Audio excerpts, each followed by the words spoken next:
good young pitchers in this league. He is not a guy that lights up the radar gun. He's not a guy that is going to post enormous strikeout numbers. Doesn't throw a whole lot of breaking balls. I think he threw 7 or 8 total in the game that he pitched against the Reds in Cincinnati. But the bottom line is zeros. Fastball, changeup is his dominant pitches. Now Scott Schebler stands in. He's 1 for 21 on the year. Our first pitch presented by Belterra Park, Cincinnati. One amazing place to play. And the right-hander Williams, and a swing and a miss, and this game is underway.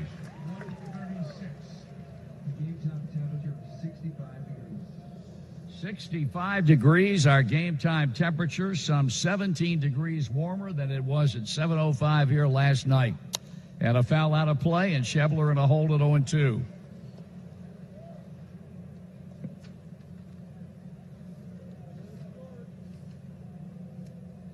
This is the warmest game time temperature by far than the Reds have played this season. And tomorrow's supposed to be even warmer here in Pittsburgh. Schebler takes high a ball. Votto and Puig also due up here in the top of the first. Williams last year 14-10 with a .270 earned run average. He studies the sign, dropped down by young Jacob Stallings, his battery mate today, and the pitch coming. And that one is hit foul and out of play to the left. Williams last year, to give you an idea, was the only major league pitcher to make 10 starts of at least 6 innings pitched without allowing a run. Second in all of Major League Baseball, a guy by the name of Verlander, who had 9 such games. So Trevor Williams knows what it is, albeit a small sample size, what success is all about here at the big league level. That pitch stays off the plate, and Schebler working the count here with a count of 2 balls and 2 strikes. They, of course, have shifted to the right side of the infield for this left-handed batter. And the right-hander winds, kicks, and delivers, and another foul back, and Schebler hanging in. Defensively, Josh Bell first, Kevin Newman second, Colin Moran at third, and Eric Gonzalez at shortstop. The outfield of Jason Martin in left, young man just recalled on Friday. Starling Marte in center, and Melky Cabrera in right. And a 2-2 count and holding on Scott Schebler. Here comes a pitch. And he struck him out swinging. Came hard in on him. Schebler's out on strikes. Here's Joey Votto with 1 out. Votto is 5 for 25 out of the gate. Not a homer, not a run batted in. He's had 3 doubles. And he is second up here in the top of the first inning. Our plate umpire is Mark Ripperger. Crew chief at first is Jeff Kellogg. Votto takes ball 1. At second, Brian O'Nora, and James Hoy at third. And a pretty decent Saturday afternoon crowd here at PNC Park. And now Williams, not liking the feel of that baseball, tosses it toward the Pirate third base dugout and has provided a new one by the plate umpire. Count evens at 1 ball, 1 strike as Williams pours a fastball over. A kind of bunch of power alley on Votto in both left and right. Here's a pitch. That's high. A lot of room down both lines as a result. The left fielder Martin shading him toward the power alley in left center, and Melky Cabrera doing the same thing in right center. Starling Marte straight away in center field at a 2-1 count to the waiting Joey Votto. And a bouncer will be fielded by the second baseman Kevin Newman. He flips on to first, 2 out.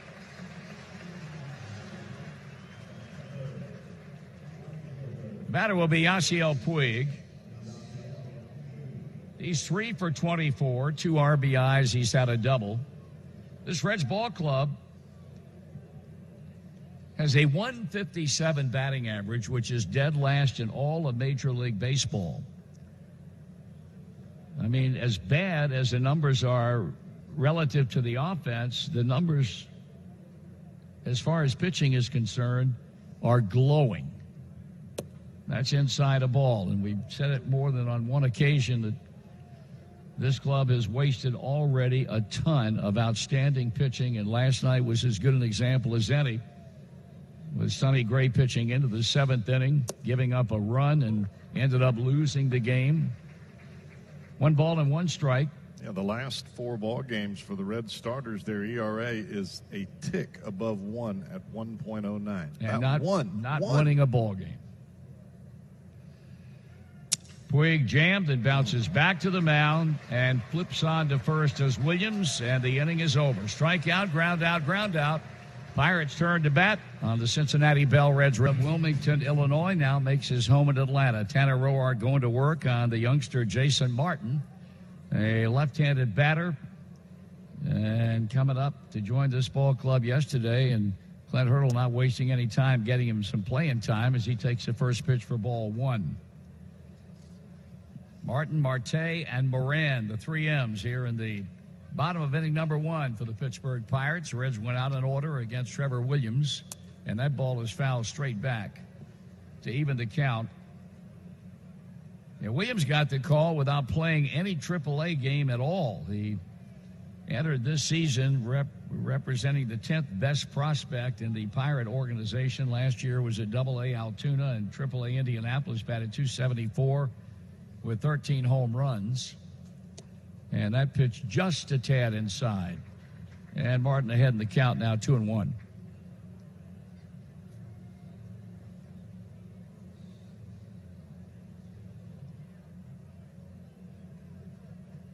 Each spread wide apart, left foot on the back white line in the left-handed batter's box, Martin.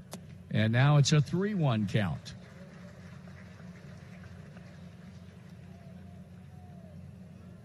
Roark is 3-1 lifetime against the Pirates. Needs a strike here against Jason Martin as he kicks and throws, and that's a line drive base hit into center field.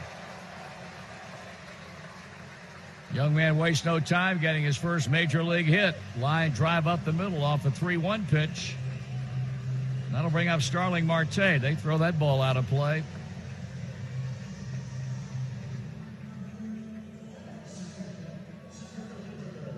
Here's Marte, 5 hits and 22 at-bats. He's driven in a run. He's doubled a couple of times. Better keep a close eye on Martin. He can run a little bit over there at first base. He gets a challenging lead right out of the gate against a holding Joey Votto at first. And here's the pause by Roark and onto the plate, and Marte takes tight and high ball 1. You talk about the pitching. The ERA is second in the National League at 2.8. Pirates have the best earned run average at 225. The Reds have allowed 2 home runs all year, which is first in the National League, and fewest long balls given up. Breaking ball stays off the plate. And the count goes to 2 balls and no strikes. So Roark's got to avoid what happened to him the first time out. Now, it was a horrific first inning, after which he pitched very, very well. In fact, did not allow another run after the first, but damage had been done against this offensively deprived ball club. And a swing and a miss on the 2-0. Outfield playing Marte, a right-hand batter, slightly as an opposite field hitter. Infield, meanwhile, at second, short, and third, pretty much playing him straight up. The check of Jason Martin over at first base, and now a quick throw over by Roark. When you come see the Reds, be sure you've downloaded Ballpark. It's the official Great American Ballpark app. Check in at the game to unlock special offers, exclusive content, and seat upgrades. Download Ballpark for free and play baseball bingo presented by Dynegy. The pitch. That's strike 2 call. So from 2-0 to 2-2, Roark versus Marte, with Moran due to bat next. We're in the bottom of inning number 1 here at PNC Park in Pittsburgh. Kind of a slightly overcast day. The sun peeks in and out of the clouds, but right now a bit on the cloudy side, but very, very comfortable. And a swing and a miss, and he struck him out on a pitch up and just a tad in. That sends Marte back to the dugout and brings up the left-handed batting Colin Moran.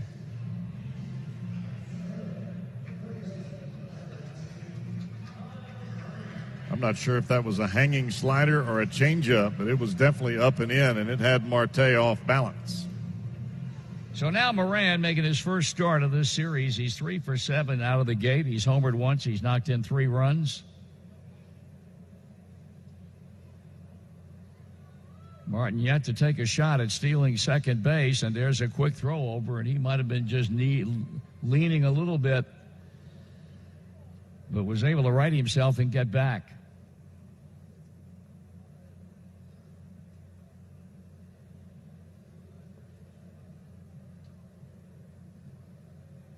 Redirecting his attentions now back toward the plate. And there he goes, and the pitch is taken, and Casale could not get the ball gripped out of his glove, and very wisely hung on to it, and credit Jason Martin on the heels of his first big league hit, his first major league stolen base. Bobbled it momentarily as he tried to get the grip on the baseball, and at that point, you can just put it back in the holster. So the Pirates applying a little bit of first inning pressure here on a hit and a stolen base. And the pitch. And it's just a bit low, and he has started out now 2-0 on Colin Moran.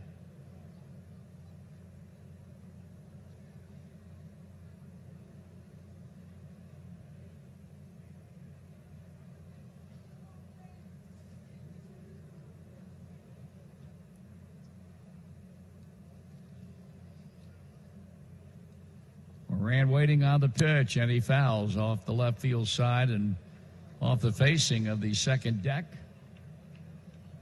Put the count at 2 balls and 1 strike. Reds finish it up here tomorrow at another 1:30 beginning. Anthony DeSclafani will oppose Chris Archer.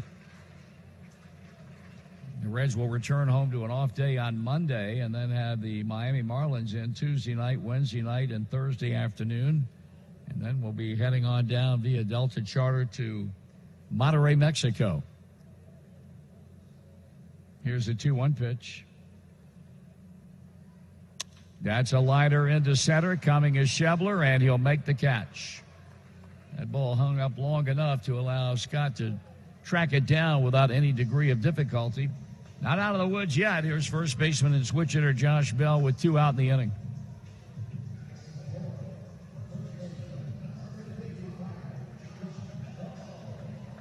21 at-bats, 4 hits. 4 runs batted in, yet to get an extra base hit. So the Pirates have struggled too offensively. It's not like they've been tearing the cover off the ball, but they faced a ball club that is just a lot worse than they are offensively. And they've gotten great pitching. Hence, they've won the ball games and trying to get a run home here in the first inning. And Bell hits one into right center field. That ball is going to be in there for a hit. Out of the reach of Yasiel Puig, and on to second base goes Bell, and he's in with an RBI double. And the Pirates take a 1-0 lead.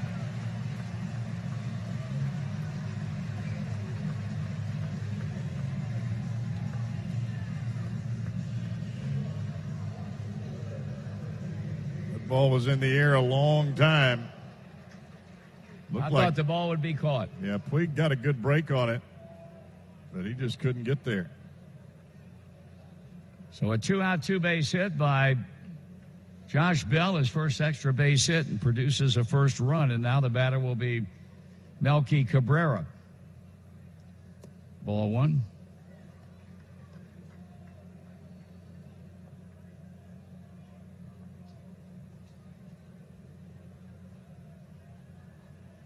This guy sure has hit the ball well here in the first part of the season for the Pirates, and he wasn't even supposed to be on the roster. Nope. Now the 1-0 pitch. And that ball is hit back into right field. Drifting back is Puig, and he'll be there to make the catch short of the warning track to end the inning. But the Pirates get a lead. Registration now open for the College Advantage Redlegs Run on Saturday, June the 8th. Sign up right now for the 5K, the 10K, the 1-mile family run, or Gapper's Kids Fun Run. All proceeds benefit the Reds Community Fund. Register today at reds.com/run. We're in the top of the second. The Pirates have jumped out ahead by a run. Matt Kemp leads the inning off and takes a first pitch strike.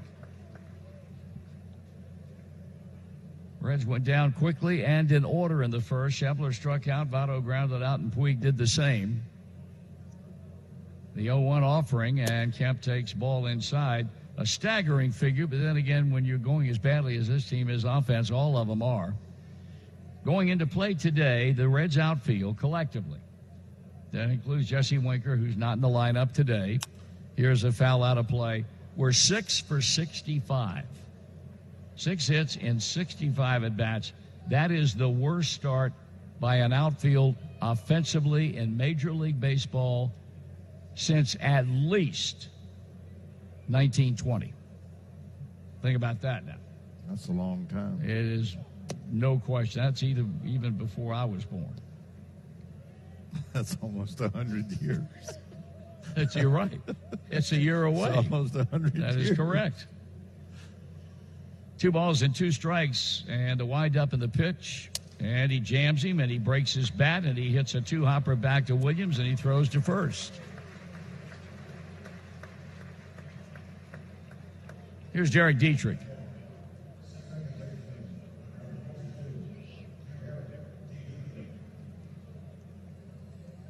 Dietrich comes in having gone 1 for his first 10, and of course it seems like eons ago now, such has been the rough start for this club, but it was only a week ago Thursday when he hit that pinch hit home run in the 7th inning against the Pirates, Richard Rodriguez, to lead the Reds to a come-from-behind 5-3 win.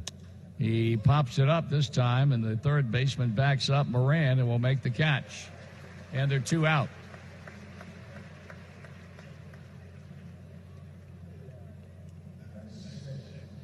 The batter will be Jose Peraza with 2 down.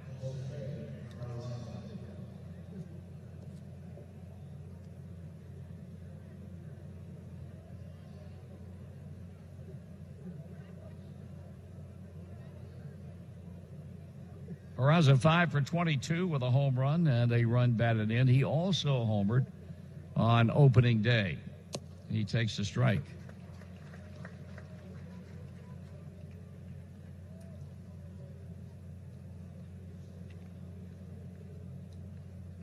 Trying to get the Reds out in order for the 2nd inning in a row is Trevor Williams. That one is popped up and out of play, and the count's 0-2. Now, how funny is that? The catcher, Williams, as he gave the changeup sign, he took his mitt and pointed it at Colin Moran and did this, pushed it towards Moran as if to say, back up. And Moran did that. Because if you catch that changeup quickly, you want your third baseman deep, so he's got a chance for a step or 2. Here's a windup in the pitch and a swing and a fly ball into right field. That ball is going to be caught. That Kevin Newman leads the inning off against Tanner Roark, who gave up a run-scoring 2-out double to Josh Bell in the first. Hence, the first run of the game is on the board for the Pittsburgh Pirates. Newman, a right-hand batter, and the 1-0 to him, and that's inside ball 2. He was so good yesterday that we decided to bring him back again today. Yeah, buddy. And that, of course, is a young man from the Cincinnati Enquirer, Bobby Nightingale. Bobby? I was scared I was going to get the boot, one game no. and I was done. Yeah. Oh, no. No. We're much more patient than that. Until you get in here. Yes.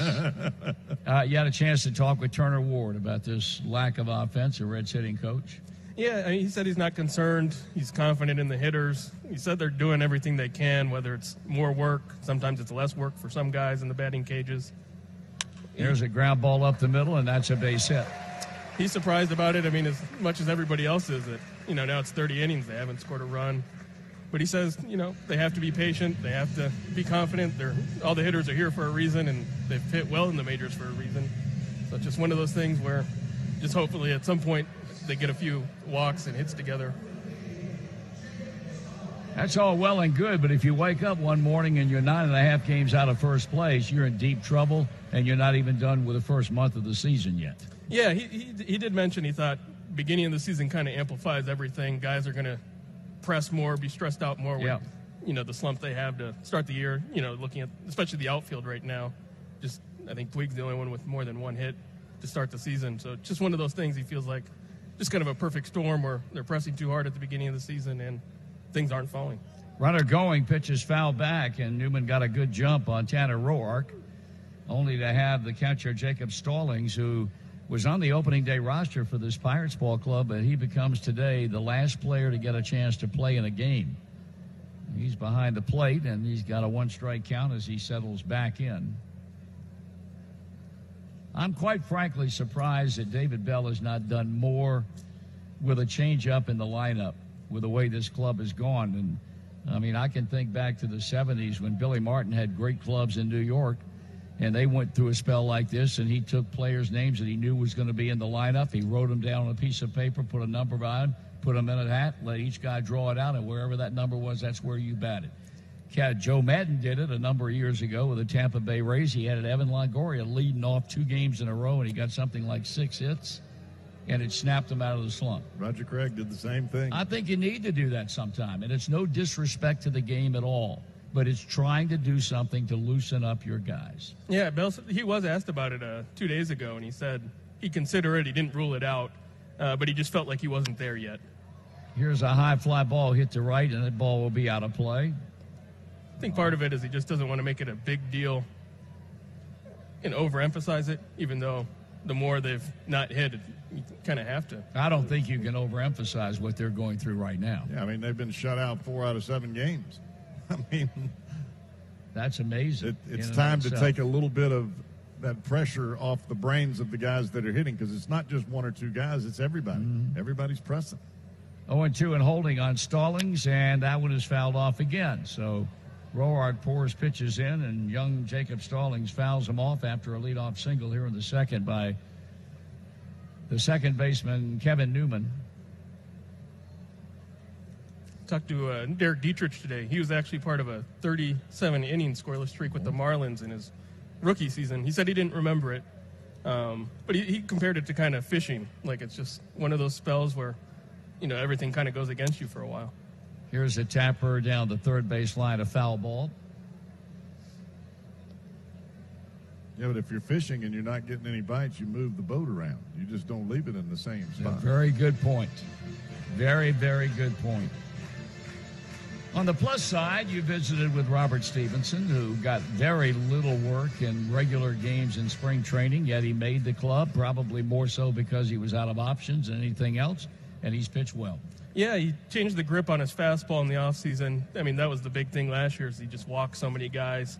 He feels like that's been a big plus. And then his slider, I did a story on it for today's newspaper, just about he discovered it in 2017 with Ted Powers, and it turned into, you know, his number 1 pitch. He said he throws it more than 50% of the time. And maybe that's just a common thing that guys just, you know, discover a pitch when they're struggling and trying to find something out in the major leagues. But it's worked for him, and he just feels a lot more confident. You can just tell. He's more aggressive within the strike zone. Yes, he's throwing his fastball over the plate. Well, pretty good at bat right now for Jacob Stallings, fouling off pitches repeatedly. The check of the runner at first base, Newman. The long hold, and onto the plate is Roark, and another foul ball. He has thrown him nothing but strikes. The count stays at 0-2, and he continues to foul them off pitch by pitch.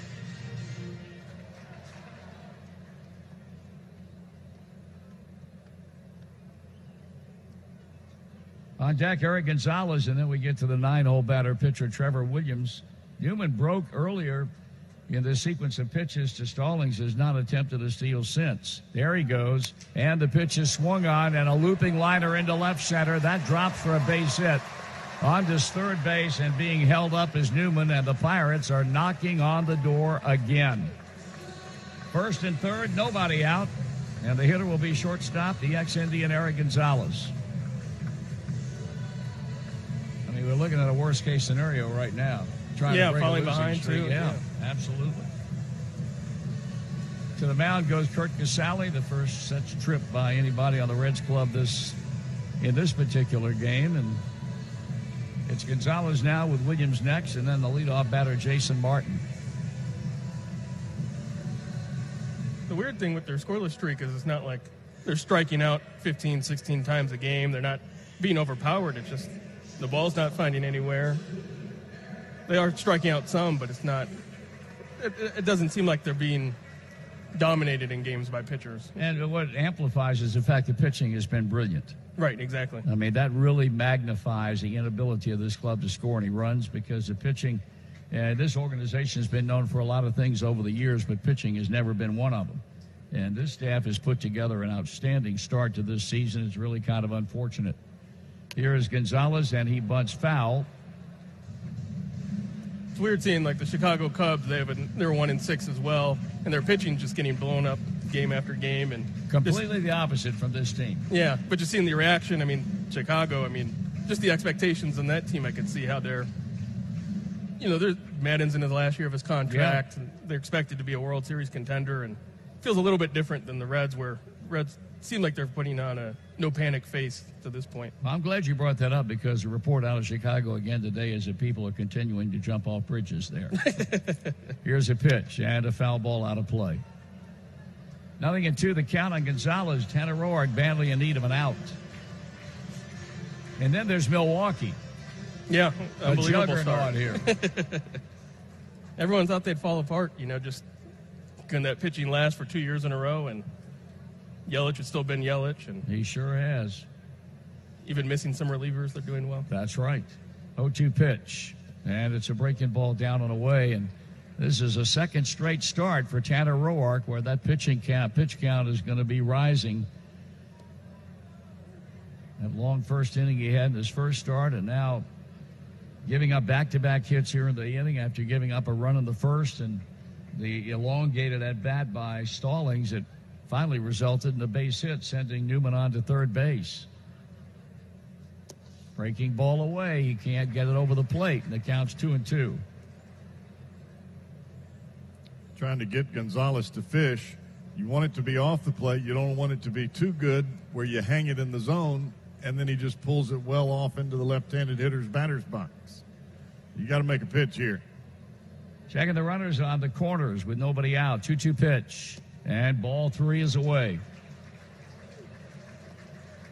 Can you see a difference with Roark when he struggles compared to some of the young guys? I mean, just a veteran guy versus a young guy.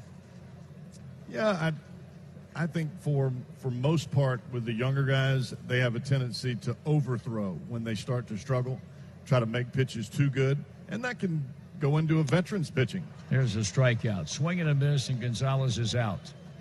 But like that pitch there, Roark realizes, okay, I've gone as far as I can go. I've got to force contact here. That's what the young pitchers have to learn. You have to learn to force contact when you're breaking stuff or your trick pitches have not induced a swing. You said make contact, force not contact. Strike out people. Force contact. Not hope they swing or bounce it up there 3-2. Make them swing it, and you make them swing it by throwing a strike. Trevor Williams already in a bunting mode, but Tanner Roark throws on to first, driving Stallings back. So the Reds right-handers a third of the way home, trying to keep the Pirates from adding to what is already a 1-0 lead. Well, the key here is if you bunt, you better watch Kevin Newman at third base. You got a new third baseman in Kyle Farmer. There's a bunt off first base line, foul, and the count quickly goes to 0-2.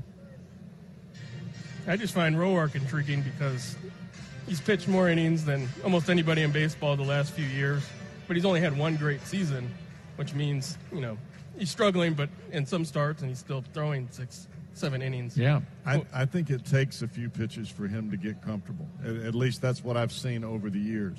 But it seems like when he gets in that groove, man, he is on cruise control. Well, they got a punch out again. Gonzalez, he'd love to have one on Trevor Williams, and he bunts it back to the mound, and he throws to the plate, and he did not get the out. And Trevor Williams, or rather Tanner Roark, just had a major brain cramp. He did a complete 360 and finally realized the runner was coming from third base, Newman. He threw to the catcher, Casale, but safe is a call, and the Pirates have taken a 2-0 lead. When you've got a runner at third base, your first priority is that runner, regardless of where you're playing on the field. When the ball is hit to you, you've got to check that guy first before you go anywhere else. David Bell is going to challenge that safe call. The Barbasol Close Shave Manager Review brought to you by Barbasol Razors. Here's a no-brainer. Barbasol making razors. Try the Barbasol Ultra 6 Plus razor today. Now, everybody looking at the big board on above the bleachers and left, and I don't think they're going to overrule that call. I think it's going to be a safe call. Well, the Reds botched a bunt situation on a defensive front in last night's game. The bunt to Votto, he threw to second base, no chance there, and they botched this one here. Major brain cramp by Tanner Roark. You would not expect that out of a veteran pitcher, but that's exactly what we just witnessed. That was way closer than I thought it was. When Newman slid into home plate, his foot came up. Out. He's out. How about that? His foot did not get the plate. He tried a second time, but it was too late, and Casale got the tag down. So, reversal of decision. 54 seconds is all that it took them to render a decision, and they overruled the safe call, and it's out 1-2. Well, whoever's manning our video booth and the instant replay is the one that made that call, because from the naked eye, you would think he's safe all day long, and there had to be a buzz into the dugout to say, look, his foot popped up, he didn't hit the plate. So now here's Jason Martin, who singled in his first big league at-bat in the first inning. He takes it just a bit low for a ball, so Roark made a mistake and got away with it. And that might be something that portends a happier ending to this game today than what we've seen the last 6 games. That's got to be Big Bo on that buzz in there on the video, right? Did a good job right there. Does Bo still do that? Yeah, he does, yeah. We have a cast of thousands that travel with this club now, so it's hard to figure out who does what. Well, it worked right then. Sure did. 2 balls and no strikes, and this is an alarming habit that Tanner Roark is falling into today, and that's falling behind in the count. Ball 1, ball 2, almost without exception. That's like the 3rd or 4th runner that's been thrown at home in the last 2 days, too. And a couple yesterday. You're right, that's right. Needing a strike. Bouncing ball to Votto, backhanded. He'll throw to second for the force out, and that ends the inning. Bobby, enjoyed your company, pal. Yeah, see you guys tomorrow. You betcha. Top of the 3rd inning, Reds trailing 1-0 here in this one. Boy, they were awfully fortunate. The Reds were in the bottom of the 2nd inning. Things looked like they were about to unravel. And the Reds get a fortunate call at home plate on a challenge by David Bell and the Reds video group. That was an outstanding job by those folks down there. So Trevor Williams will head back out. He has retired 6 consecutive Reds to begin this ball game. It'll be Kurt Casale, Kyle Farmer, and the pitcher, Tanner Roark. Reds just trying to string a couple of base runners together and at least get some semblance of movement in that direction. I'm not sure what the holdup is right now, but home plate umpire Mark Ripperger is standing off behind the left-handed hitter's batter's box. Now he'll come back in behind home plate. Trevor Williams was set and ready to go. Casale stands in. And the righty turns it loose. Ground ball, left side, first pitch. Fielded by Moran. He throws on the run, and he throws terrible. That's going to be an error by the third baseman, Colin Moran. So the Reds catch a break. They've got a runner aboard. Moran fielded the baseball, tried to throw on the run, and he threw it up the first baseline. Even with the big fella Bell over there at first base, he couldn't stretch to get that one. And Moran had plenty of time to get the ball over there with Casale running. He just made a terrible throw.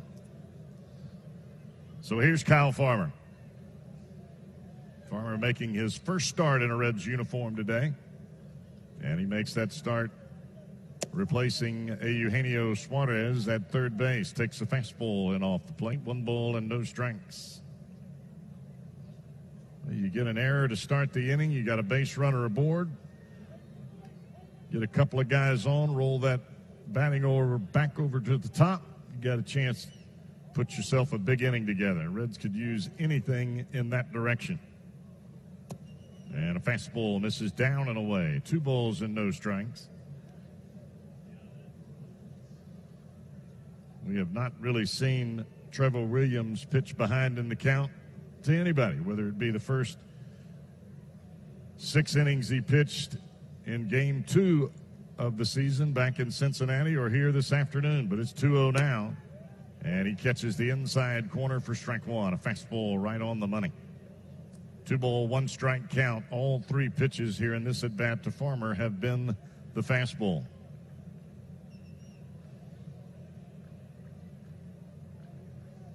Casale with a very modest lead at first base.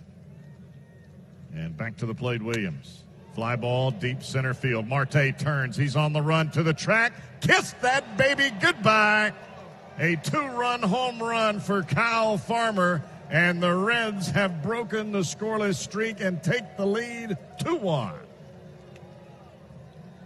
Jeff, that ball off the bat of Kyle Farmer traveled an estimated 405 feet. This Reds home run was powered by NOCO start dead batteries. How about that?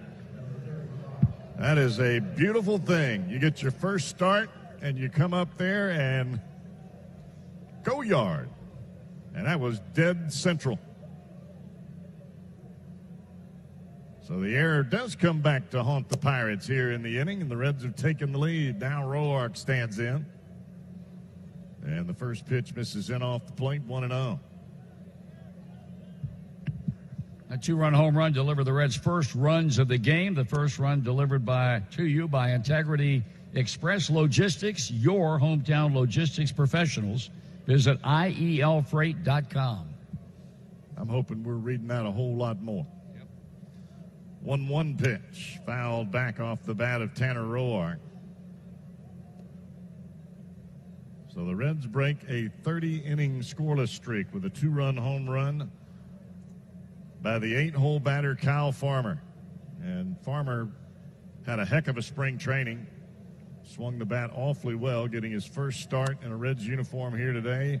Line drive right to the shortstop, Gonzalez. He must have picked it on the hop, but he'll throw in time to get Roark one down.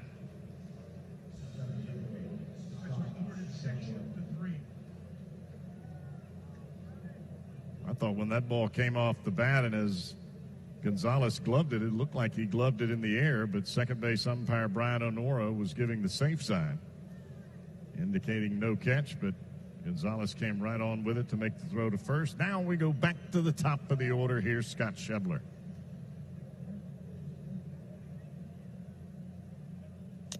Fouled back behind home plate. 92-mile-an-hour fastball right on the inside corner, and that is where Schebler has struggled. Going all the way back to the All-Star break of last year. When you're missing 60-65% of fastballs, just swing and miss, that is not a good sign. That ball's fouled straight back.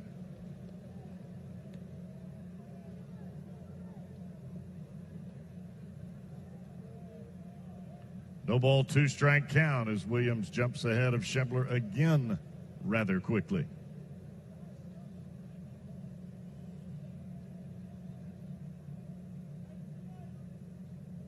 Now Williams rocks back, turns it loose. Breaking ball down low, and Schebler lays off. 1 ball, 2-strike count.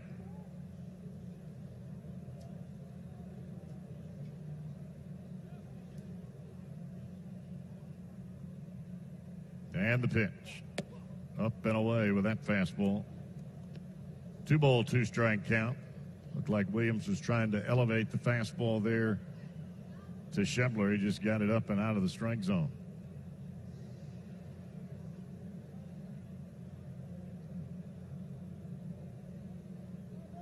And they're coming in again. And it's fouled back. Fastball right on the hands of Schebler. But he'll stay alive.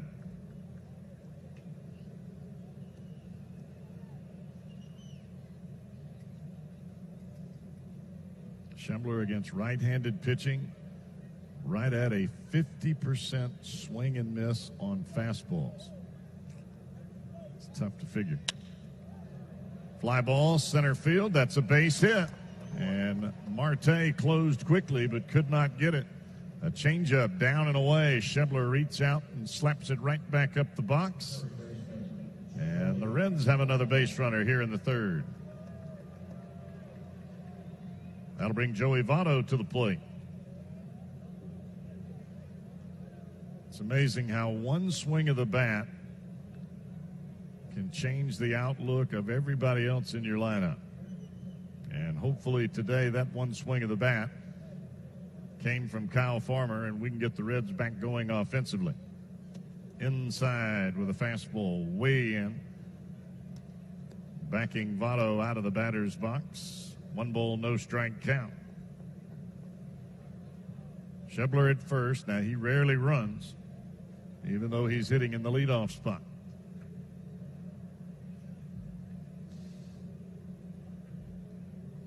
Votto readies at the plate. Williams turns it loose. Inside again, and again, Votto jackknifes back over the plate as Williams pulled that ball way off the inside corner. And that'll draw a meeting from catcher Jacob Stallings.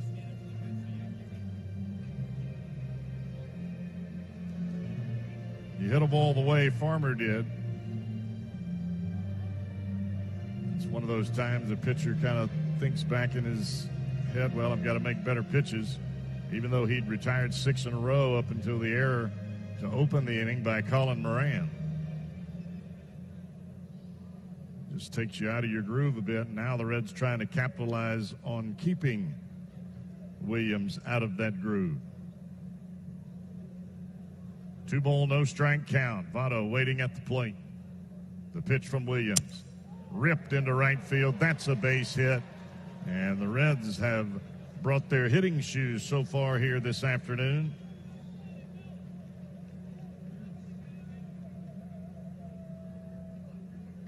Maybe that hit by a home run by Farmer's opened the floodgates. Back-to-back singles, Schebler, Votto, and here's Yasiel Puig.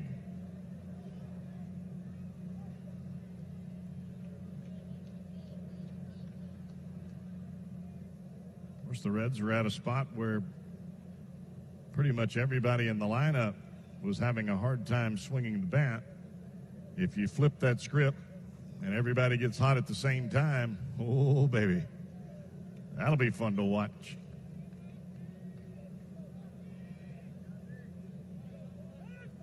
Puig calls timeout. Now he'll step back out of the batter's box. Actually, I think maybe the catcher Stallings called timeout.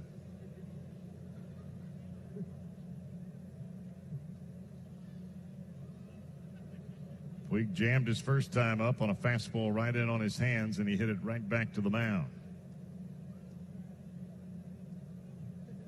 The pitch to the plate. Ripped into left center field. That's a base hit. Schebler waved home. Here's the throw from Martin, not in time. 3-1 Reds. They have plated 3 runs here in the inning. Give Yasiel Puig his 3rd RBI of the year. And now 3 consecutive knocks for the Reds here in the inning.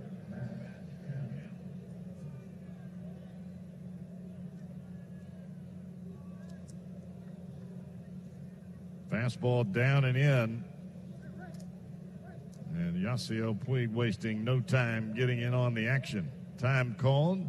Ray Searage, the pitching coach for the Pirates, trying to break up this hit party for the Reds as he takes a trip to the mound to talk to his starter, Trevor Williams.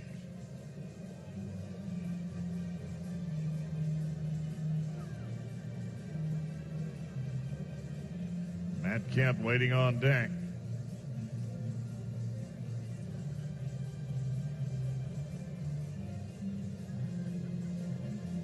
Reds trailed in this one early, behind 1-0 after the first, but they have stormed back here in the 3rd inning, taking a 3-1 lead. And still only 1 out in the inning.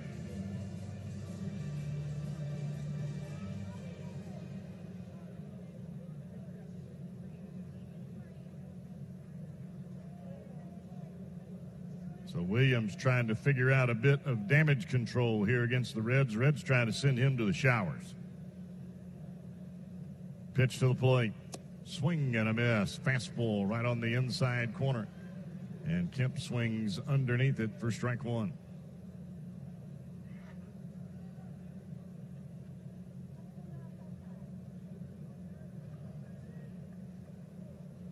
look in this time by Williams as he comes to the set. He checks second twice, pitch, swing and a miss. Back-to-back fastballs, and Kemp just swinging right underneath it. And that's normally a pitch for Matt Kemp. He tattoos. Look back at last year, he hit over the 380 mark on fastballs in particular, and he has swung right through two here that were middle in. Now Kemp will call timeout and step out of the batter's box. Williams looking for a double play. Kemp trying to keep this inning alive. The pitch to the plate. And a ground ball left side. Moran goes to second. They will throw to third, and they almost got Votto. They do not get Votto. They will get the runner at second base. It'll be a fielder's choice. As Newman came across the bag taking the throw from Colin Moran, he turned and fired to third base where the shortstop Gonzalez was covering, and they almost had a play. And Votto, no fault to him, he had to stop because the ball was hit right in the baseline. And if he doesn't stop, Moran could tag him and throw on to first for a double play.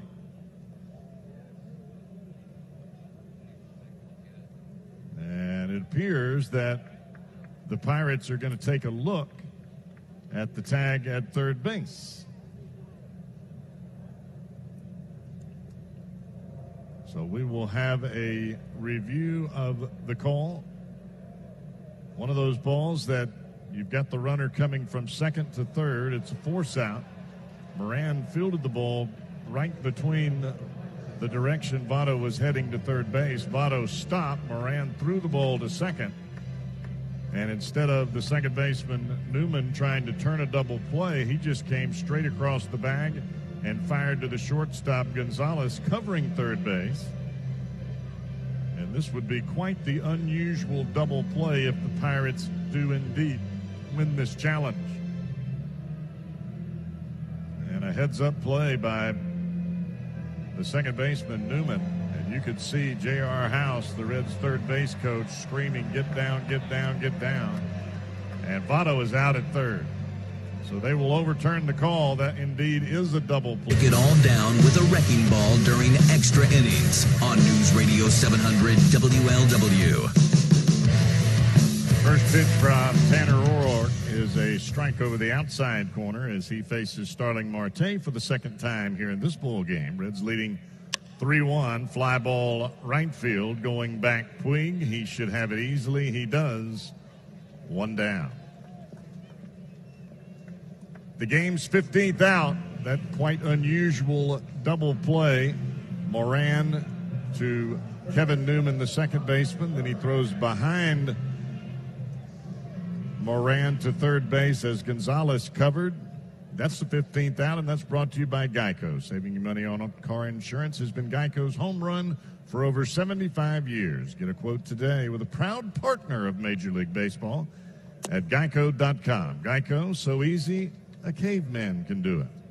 It's quite the unusual double play to end the Reds' third, but they do plate 3 runs, and that's all that matters at this point in time. Reds have the lead. And a strike one pitch misses off the inside corner. A breaking ball here to Colin Moran.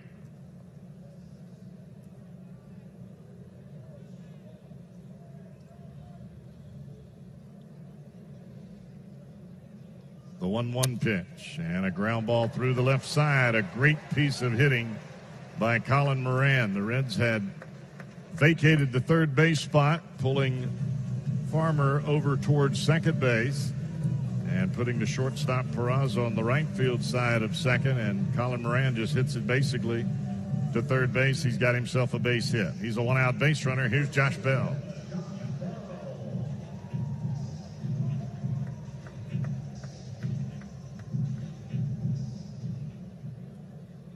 Bell hit a fly ball into right center field in his first at-bat. It ultimately ended up being a double, as it fell right between Schebler and Puig in right center field. And he hits this one to left center field. That baby's going all the way to the wall. Actually, it will bounce out of the ballpark. A ground rule double for Josh Bell, and the Pirates coming right back here in the bottom of 3. Back-to-back doubles for Bell. Well, you talk about a hitter with some serious leverage. Did not even look like Bell took a big swing at that, but he barreled it into the left center field. That's the biggest part of the ballpark, and it bounces right over that short wall out there for a ground rule double. Moran on to third. Bell now standing at second base. And here's Melky Cabrera. So Roark again with his back against the wall, and this pitch fouled straight back behind home plate. A fastball up and away. 2 hits in the first allowed by Roark, 2 hits in the second, and now 2 more hits here in the third.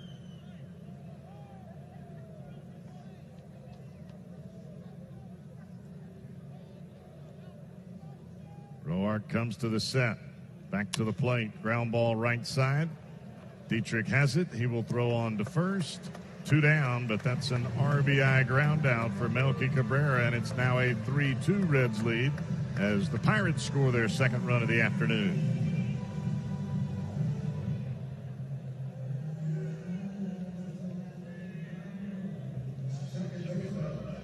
Bell has to stay at second base on the ground ball to Dietrich. But it scores Colin Moran easily. Here's Kevin Newman. Had quite the at-bat against Tanner Roark in his first time up. Saw 8-9 pitches. Most of those with an 0-2 count, and finally ended up hitting a jam shot single over the head of the shortstop Peraza. 1 ball, no strike count as the breaking ball misses off the plate away. Roark to the set, check second once, pitch. Fouled back.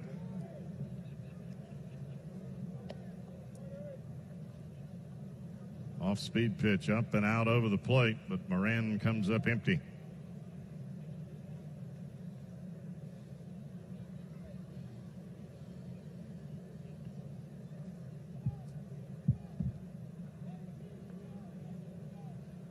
You finally get yourself a lead on the board. Your team finally puts some runs up. And now the onus shifts to the men on the mound. High changeup, and swinging right through that pitch is Newman. And Roark now ahead, a ball and 2 strikes. Newman playing second base today. Adam Frazier given the day off. And Roark misses just off the outside corner with a fastball. He didn't miss by much.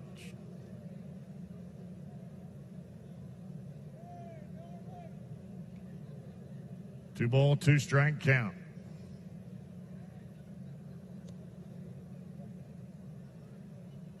Roark kicks and deals, and he bounces that one up there. Looked like a breaking ball in the dirt. Trying to get a commitment from Newman at the plate, and he did not move the bat 1 iota.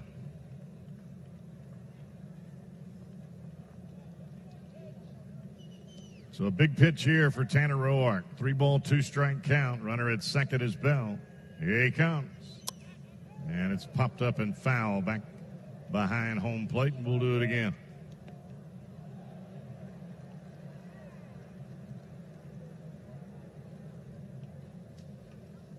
Newman, a former first-round pick, trying to play his way into the lineup. As of right now, he is the backup infielder, with Gonzalez and Frazier earning the starting nods. Pitch from Roark. And another jam shot, and this time it's fouled back behind the dish. So he's gone away with a breaking ball, comes in there with a fastball.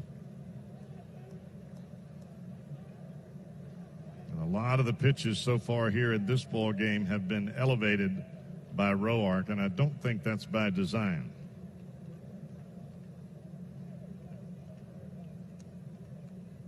Reds righty sets and to the plate. And he walked him. Missed off the plate with a breaking ball. So Newman down to first. That puts runners at first and second base for the Pirates. And the catcher, Jacob Stallings, will stand in.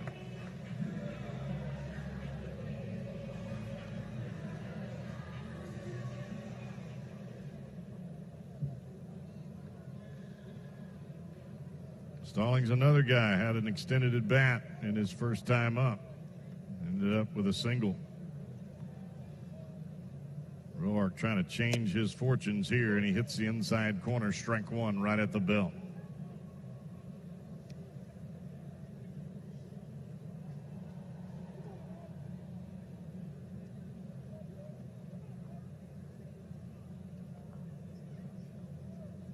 One of these times for a starter where you just really like to get your club right back into the dugout and let them continue to swing the bat. This ball fouled to the right side, out of play.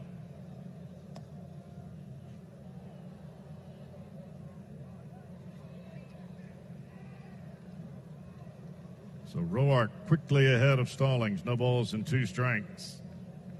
Newman at first, Bell out at second base. But the Reds leading this one 3-2 after the 3-run top of this inning for the Redlegs. And Roark trying to hold on to it. Foul to the right side. Another fastball right on the fist of Jacob Stallings, making his first start here in 2019. A backup catcher to Francisco Cervelli.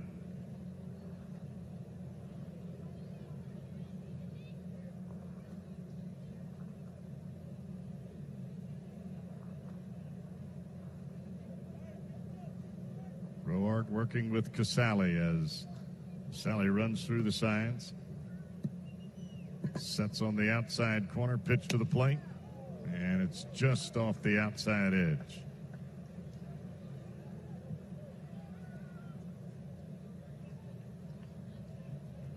And a couple of times where Roark has tried to get that ball to the outside part of the plate, and the angle has just carried it just off the outside edge. Not much, but enough to be a ball. 1-2 pitch. Popped up. That's going to be in the seats down the right field line and out of play.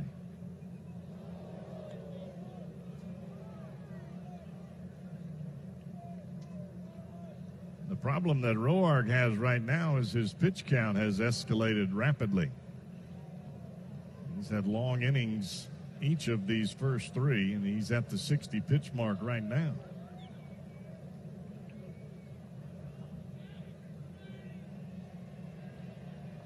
The right-hander continues to battle. I'm sure he'd like to get the Reds back in the dugout, holding on to this 3-2 lead. Pitch to the plate. Inside, well in off the plate. A fastball right up under the hands of Stallings.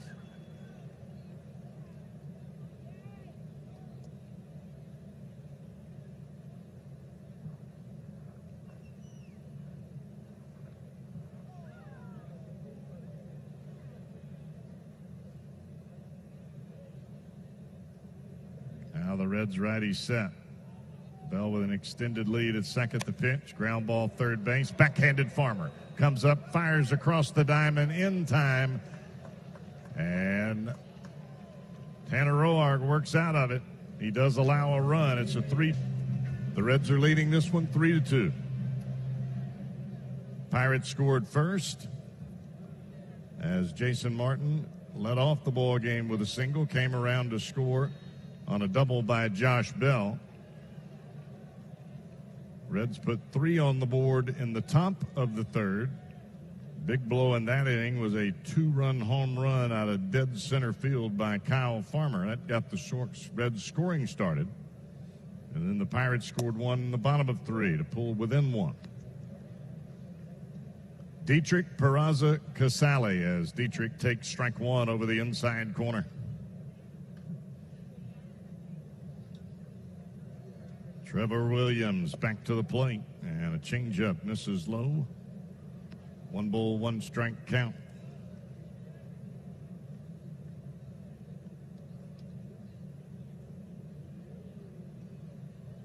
Pirates expecting Dietrich to pull the ball on the ground in the infield, and he hits it the other way on the ground for a base hit. A leadoff single for Dietrich, and an awfully good piece of hitting by the man starting at second base for the Reds.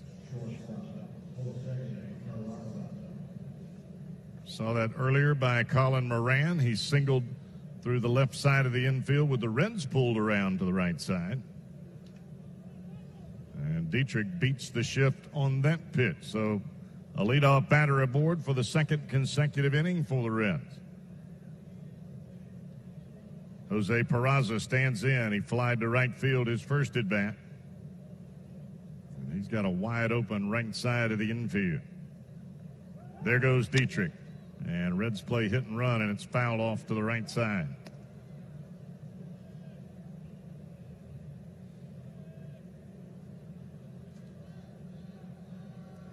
And Peraza, a good man to hit and run with. Rarely does he swing and miss. More times than not, he's going to make contact. And the Reds try to hit and run there. But Peraza got underneath it just a bit. Dietrich another good lead at first base. And Williams turns it loose. Fly ball, center field. Marte's going to have this one. He'll make the catch, 1 down.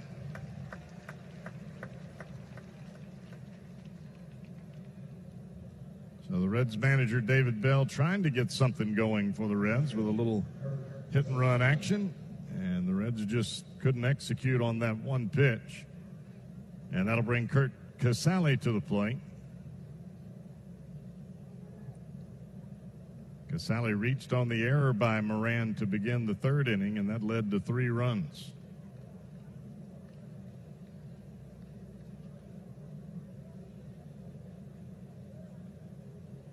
Williams turns it loose, ripped down the left field line, and that's heading into the corner. Rounding second, heading for third is Dietrich. They're going to wave him home. He got to hurry. Here's the throw, not in time.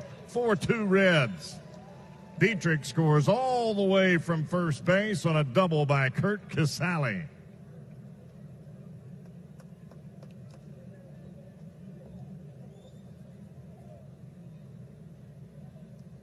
Casale got a pitch he liked, and he just roped it down the left field line. It was not fair by much, but it headed right into the corner as it kicked off the wall. Jason Martin got to the ball quickly, but Dietrich had a full head of steam as he came onto the plate, and he scored easily.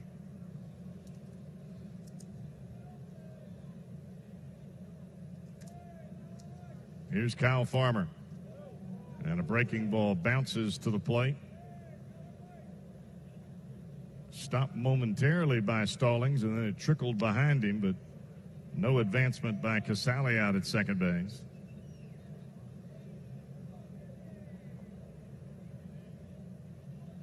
And Farmer, if the Reds can go on and win this ball game, he will be the man that broke the ice. A 2-run home run out of dead center field. Got the Reds on the board, broke the scoreless inning streak, and they have now scored in 2 consecutive innings and looking for more here. Swing and a miss. Fastball up under the hands of Farmer. And that was a breaking ball out over the plate that Farmer hit out.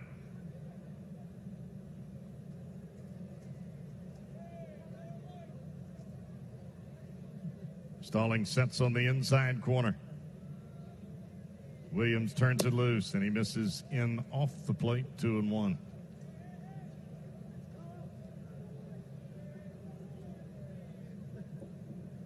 Williams not overpowering. Fastball changeup for the most part, using the breaking ball a little more today.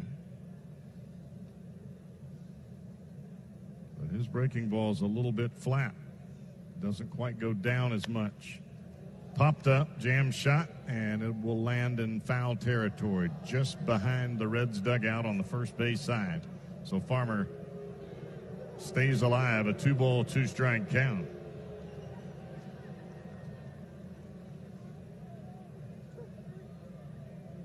You've got the pitcher on deck in Roark, so you would really like to have some action here if you're David Bell.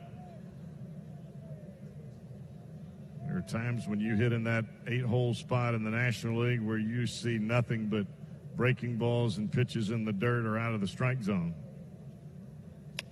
And another jam shot. This time it's going to be caught by the first baseman Bell in foul territory, right by the coach's box where Delino DeShields resides. 2 down.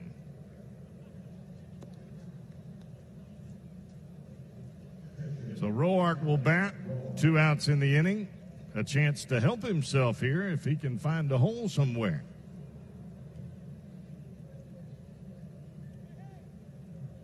Always got a chance if you've got that bat in your hand. And Roark trying to do something here.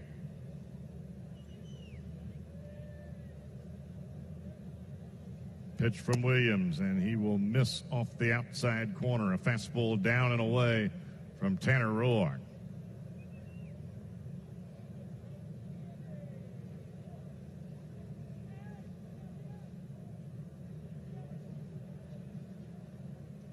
Roark readies. Williams staring at Casale at second base. Swing and a miss.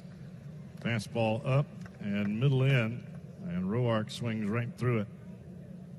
That one appeared to get on him in a hurry. Left-hander Stephen Brault warming in the Pirate pen as Williams heads towards the 60-pitch mark. This will be pitch number 59 for the Pirate right-hander on the 1-1. And it's popped foul to the right side, out of play.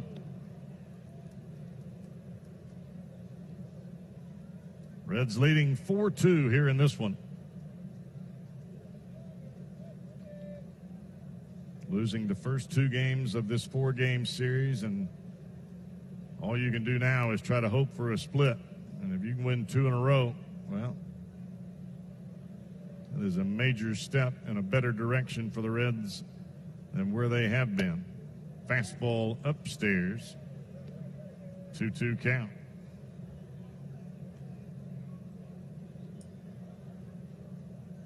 More times than not for a pitcher, your expertise is, or the way you help yourself the most, is being able to bunt. Right now with 2 outs and a runner at second, Roark trying to put the ball in play and hope he can find a hole. Here it is. Fly ball into right field. Melky Cabrera is going to have it. He'll make the catch. And the Reds are retired in the 4th, but not before. Trevor Williams scheduled to hit. And then the top of the order. First pitch swinging is Gonzalez. Ground ball to Farmer at third. Quickly across Devato, 1 down. Well, that's about as quick as you can get it done. A couple more of those and feeling a whole lot better about yourself if you're Tanner Roark. And Trevor Williams will indeed step to the plate, trailing 4-2 here in this ball game.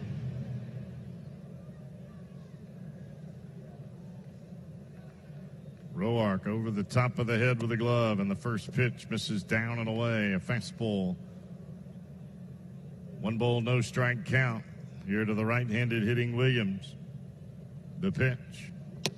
And that'll catch the inside corner right at the top of the strike zone for strike 1. 1 ball, 1 strike count.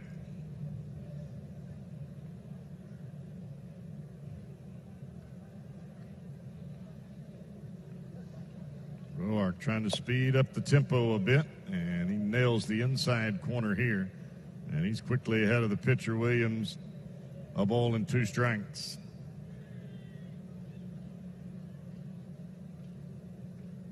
Back to the plate. And he pulled that one off the outside corner. Looked like Casale wanted a high fastball. It indeed was high, but it missed well off the outside edge.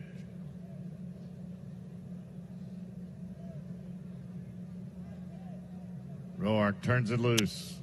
And a foul fly down the right field line, well into the seats and out of play. Well, what a change in temperature between the first two bowl games of this series and what we have here on this afternoon. Mostly cloudy skies, but the sun has come through a bit, but the temperature is a whole lot warmer. Ground ball right at home plate. Casale quickly out to get it. Throws on Devato, 2 down.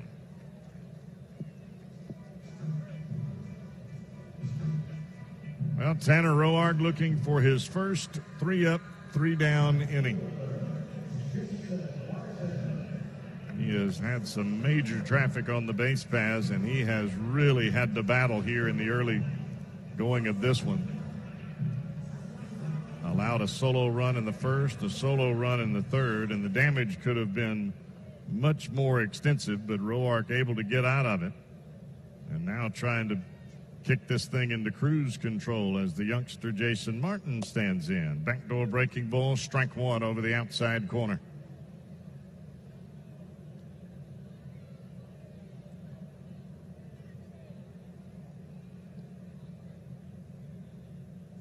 Now the Reds righty turns it loose and foul to the left side, out of play. Backdoor breaking ball, fastball up. Amazing how things start to work your way when you are working ahead in the count. And every batter in this inning, that has been the case for Tanner Roark. The 0-2 pitch. Fouled straight back, a fastball right at the top of the strike zone. Probably not where Roark wanted it. He probably wanted to elevate that a bit more, as Martin had a pretty good swing at that pitch. Martin 1 for 2 today, scored the game's first run back in the first inning. Getting his first start for the Pirates here today. And he'll take a breaking ball in the dirt. 1 ball, 2 strike count. Martin, left-handed batter, pretty good speed.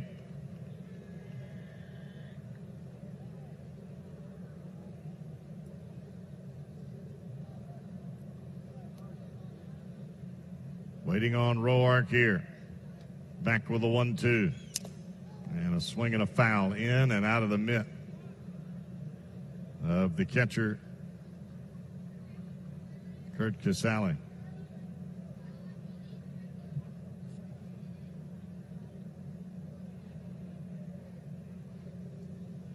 Roark will step back behind the mound momentarily, checks his outfielders. Starts to toe the rubber out of the stretch. He's been in it all day. Now he's back in the windup, and here he comes. Just off the outside edge, a fastball, and that had a little bit too much movement as it started on the edge and then sailed off to run the count to 2-2.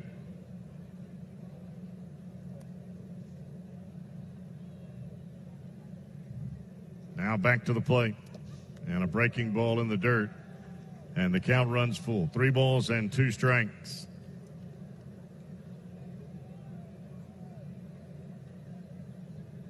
Roark has walked 1 batter here today. Boy, you don't want to make this your second. Starling Marte waiting on deck. Got a youngster standing in the batter's box. Make him swing it.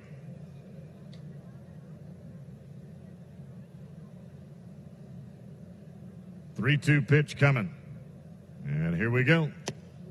And he walked him.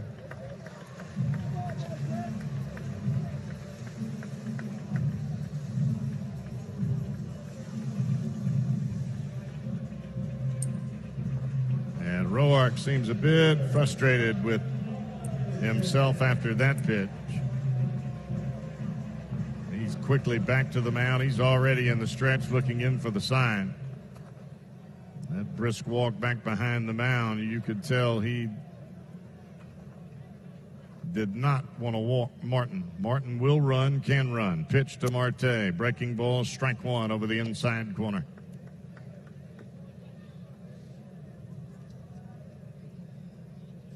And a lot of times Marte will handle that breaking ball, more times than not, if it's a strike. He'll chase it off the plate, but you leave it on the plate, that's a pitch he can hammer. The 0-1. Fly ball High into the air, left center field. On the run, Shebler calling, got it. And that'll be the final out of the fourth.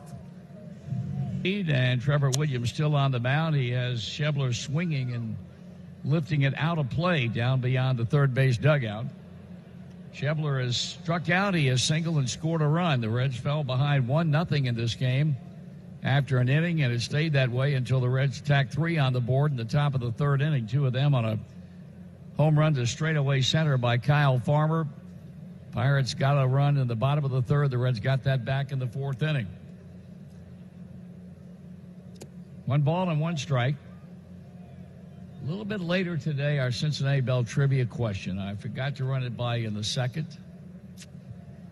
Text the word vote along with your answer to A, B, or C to 66128 for your chance to win a pair of tickets to the Reds opening, the Reds Hall of Fame and Museum, a $25 Skyline Chili gift card. Ball 2, a $25 Dunkin' Donuts gift card, and a free haircut from Great Clips brought to you by Cincinnati Bell, connecting what matters. The look in by Williams, and they wind up in the 2-1 on the way. That's ball 3. The Reds face the Pirates, Jeff Brantly. Yes, sir. In the NLCS 4 times in the decade of the 70s. Who was the only pitcher to pitch for the Reds in each of the seasons that resulted in a playoff showdown against the Pittsburgh Pirates? That's a good question now. 3-1 pitch. Fly ball, shallow left, going out to play it is the shortstop Gonzalez, and there's 1 out. Who is A? A is my good friend Jack Billingham. B is Pedro Borbon. And C is Freddie Norman. There you have your 3 choices. That pop-up, by the way, was caught by Colin Moran, not Eric Gonzalez, and now Votto with a swing and a foul ball. Jack Billingham, Pedro Borbon, or Freddie Norman. He was a part of all the Reds rosters that faced the Pirates 4 times in the decade of the 70s.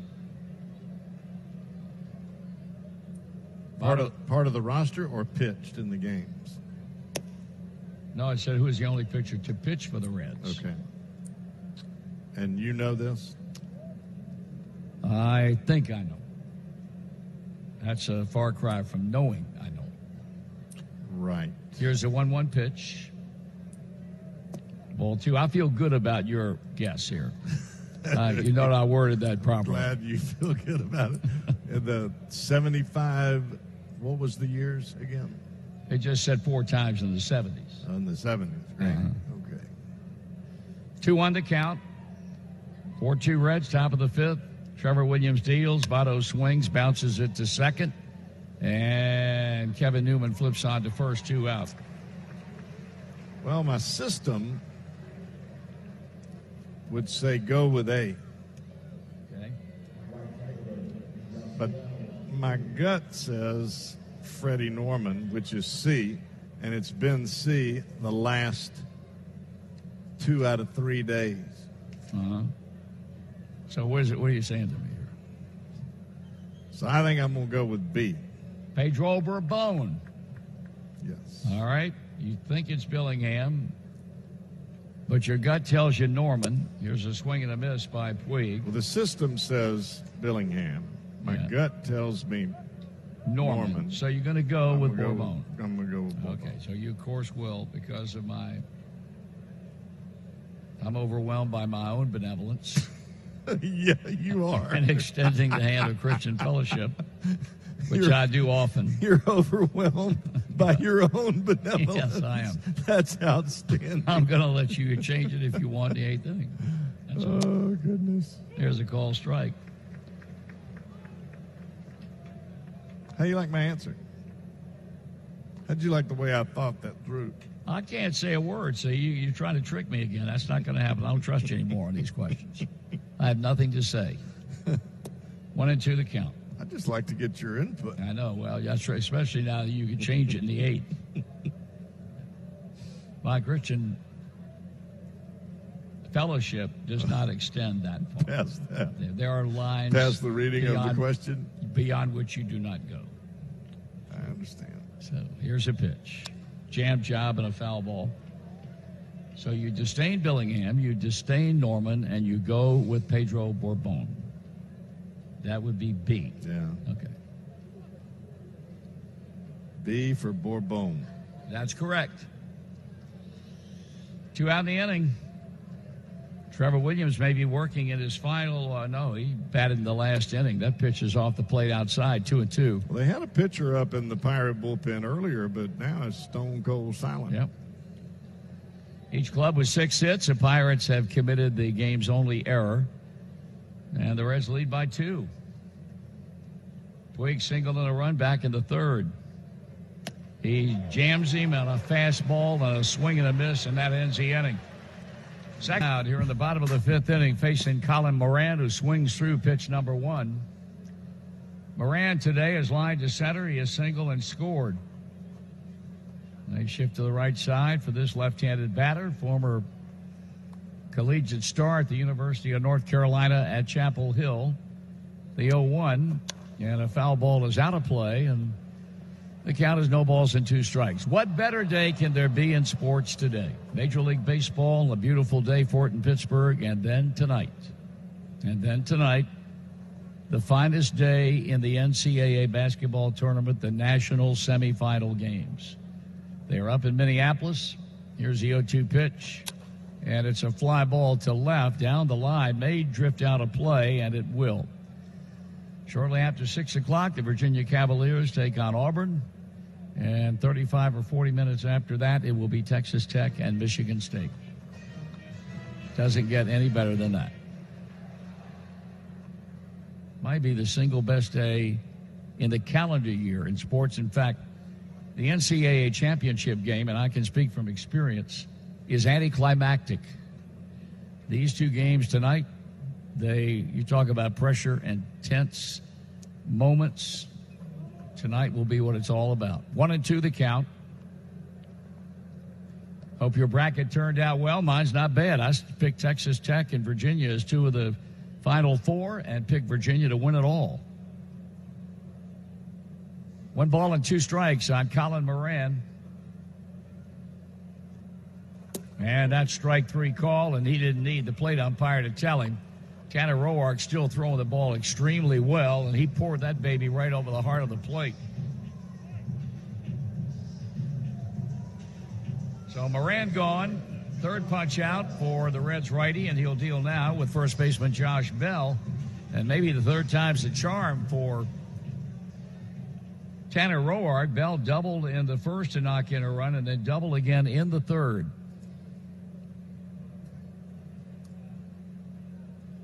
That ball is stung straight away center field, and it is gone. I mean, Josh Bell is hitting Tanner Roark like he knows what's coming. Straight away center field shot, the first long one of the year for Bell, and for the 2nd time, the Pirates have closed to within a run.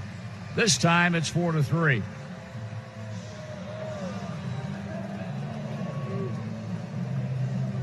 Ball's out over the plate. Bell catches him. And that was a changeup. He actually had his body moving forward, but he kept his hands back enough to create some power. Okay, Cabrera steps in now. And Cabrera's 0 for 2 with a run batted in.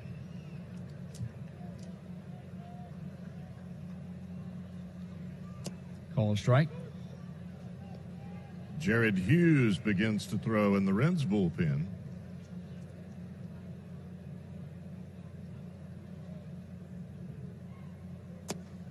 Just missing inside. A ball, a strike.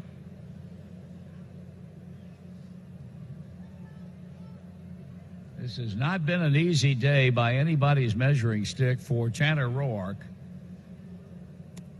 Breaking ball stays high. He's had people on base in every inning. And it's really been a game of missed opportunities for the Pirates. They've left 6 people on base in their first 4 at-bats. Ground ball by the mound. The pickup by Peraza and on to first. And they're 2 men out. Make that. Is that Dietrich or Peraza? Peraza made the play. Peraza. 2 out. Kevin Newman, he's had 2 incredible at-bats in this game. And the second, before he banged a base hit, he fouled off a ton of pitches. And then, before getting a walk in the 3rd inning, he did the same thing. Tanner Roark's thrown more pitches to Newman in his 2 at-bats than anybody else in the Pirate lineup, and he delivers an inside corner fastball for a strike.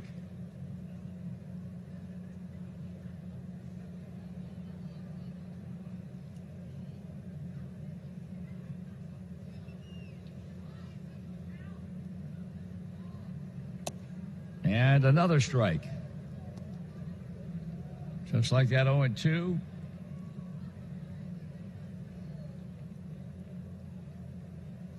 And now the 0-2 pitch coming. If he gets it, it'll end the inning. And it stays high.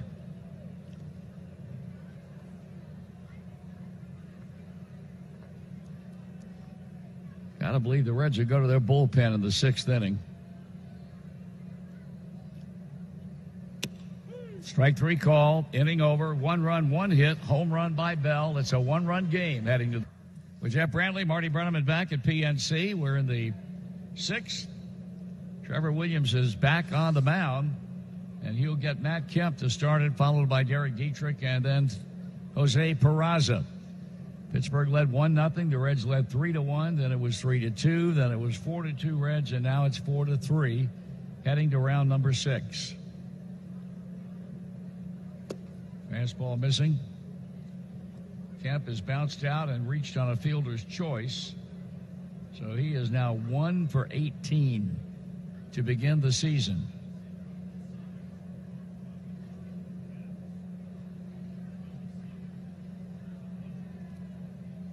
Swing, he fouls it off.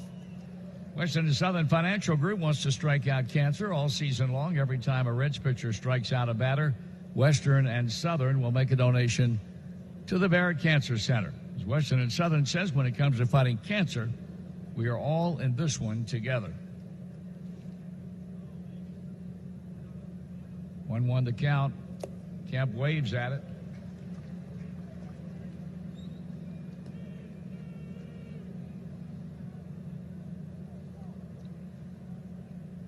Pirates have now hit the Reds 7-6. But the Reds are leading by a run with still a lot of baseball to be played today. The right-hander with a motion pitching, and he's high with it, 2-2. The Mets are at home, and they lead the Washington Nationals 3-2 in the 7th. In the 4th inning in St. Louis, the Padres and the Cardinals are all tied up at 1-1. Swing and a miss. That's a strikeout. Here's Derek Dietrich.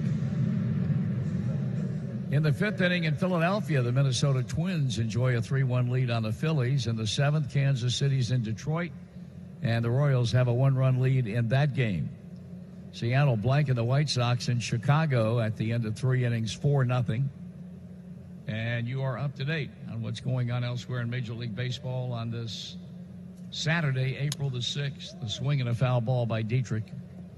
Got things underway in the 4th with a base hit, and later scored all the way from first on a double by Kurt Casale, and that represents a margin of difference right now.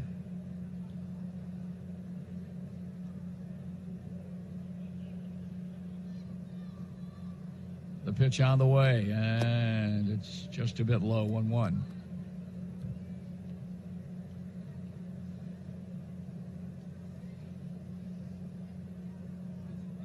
Now, we almost had a visitor for a second there.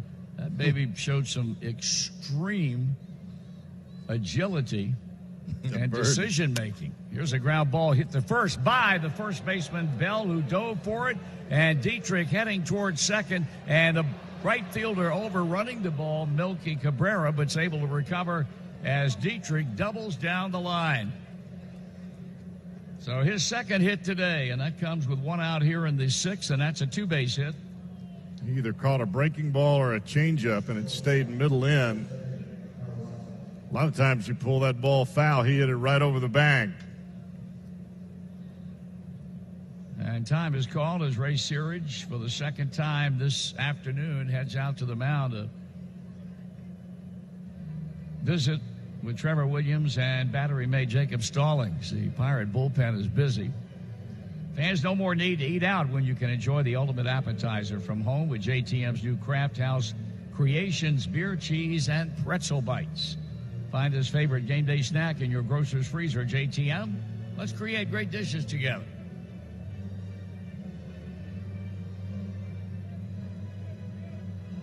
Meeting rather lengthy. Mark Rickberg, the plate umpire, on his way out to the mound. He's gotten there now, and they all huddle up.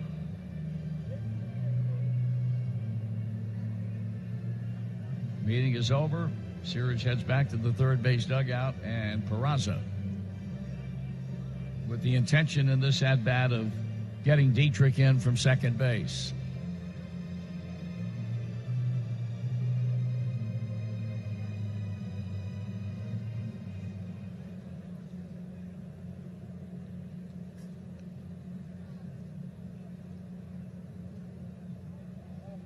The stretch on the mound by Williams onto the plate. That's a strike.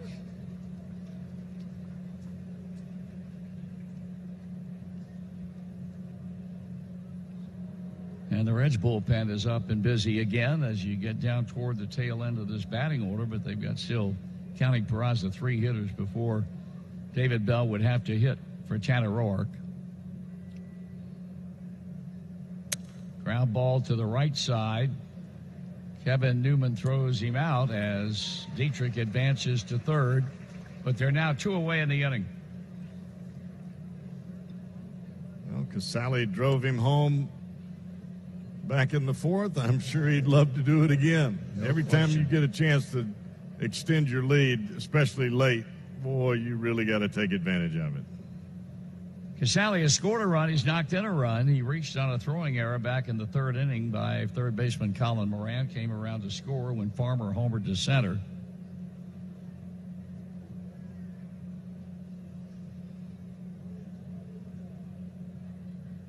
Stretching the pitch. He chops at third base side. The catcher goes out to get it. And the throw on to first, and that ends the inning.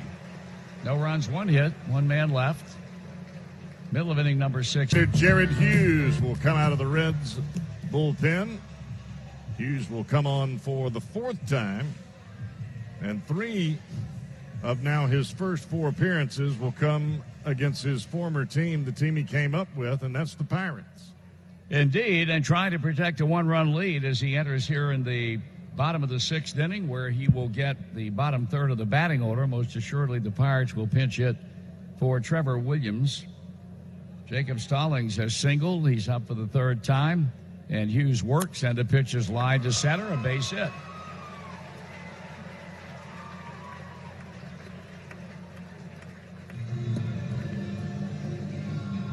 So the tying run is on in the blink of an eye. 2nd hit for young Stallings. And now let's see what Clint Hurdle will have Eric Gonzalez doing in his official at-bats. He has struck out and grounded out third to first.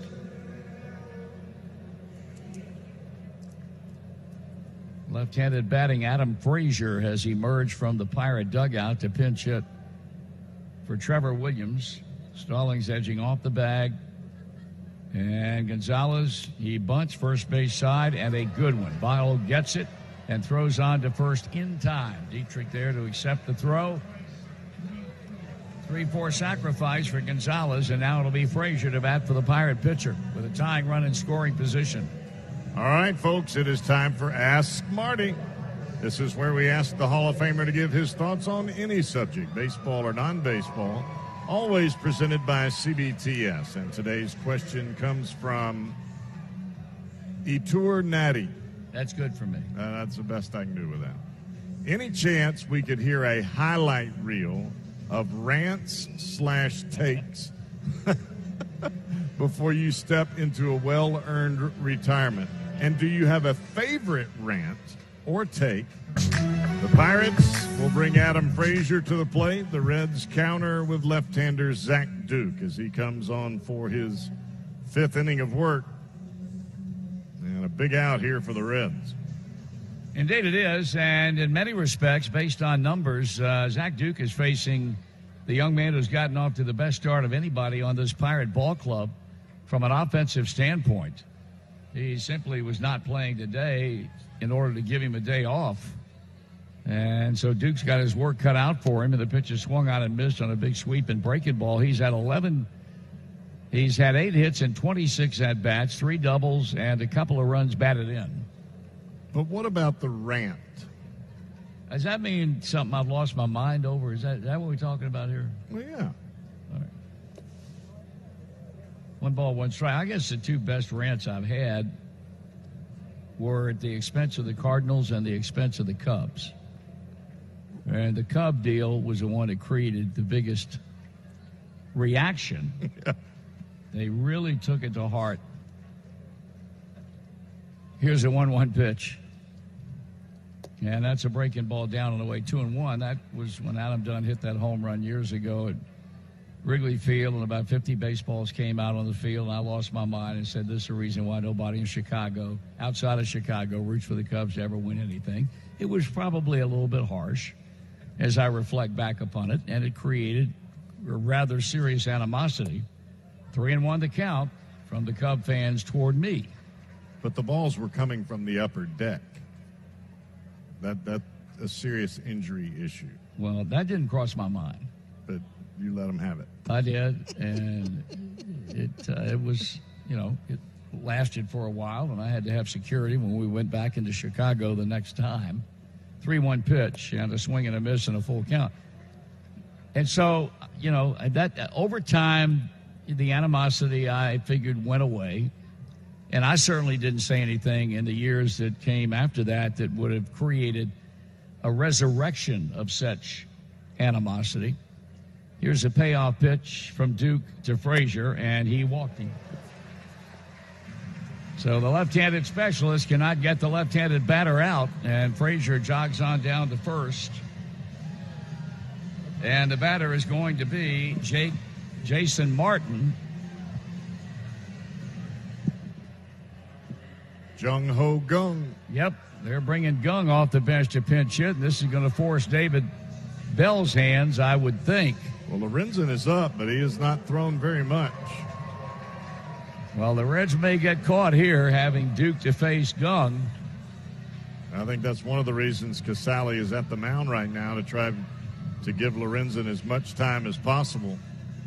Well, they're out there with an extended conversation, and Mark Ripperger on his way back to the mound, and I got to believe David Bell is going to make a pitching change here. I don't think you can safely hang with Zach Duke to face Jung Ho Gung, and now the meeting is broken up, and catcher Casale walking back to the plate takes a quick look into the Reds dugout, and here comes David Bell.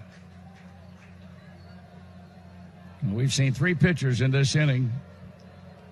Jared Hughes, Zach Duke, and now Michael Lorenzen will be the third as the Pirates show the tying run at second, the go-ahead run at first.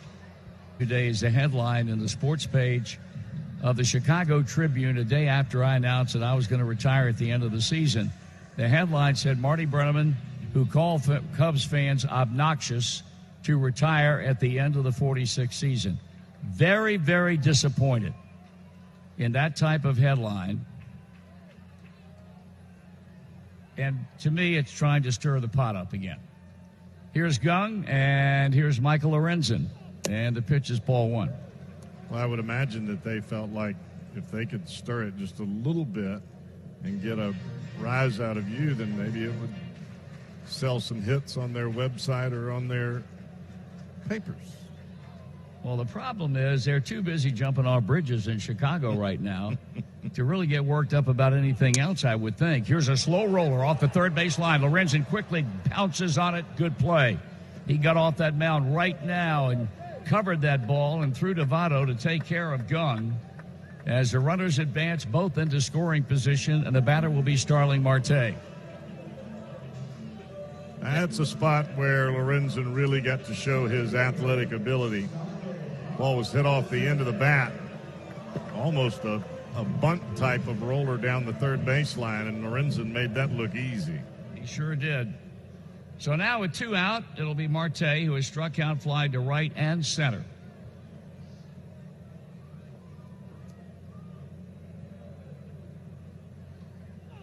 Ball 1. So I'm doing what the Chicago Tribune did not do, and that is extend the hand of Christian fellowship. Good for you. I'm not going to be sucked into that. I just think it's unfortunate that people act in the manner in which they do. Foul ball out of play. 1 ball, 1 strike. I think Phil Rosenthal wrote the article. I don't think Phil Rosenthal put the headline on the story. I hope not. But he did resurrect the whole thing by telling what happened years ago. 1 ball and 1 strike. That's high and tight, and Lorenzen behind in the count. The runner at third, the responsibility of Hughes. Zach Duke owns Adam Frazier at second. The Reds have a 4-3 lead with 2 out and 2 on here in the bottom of the 6th inning. The pitch. Inside, ball 3.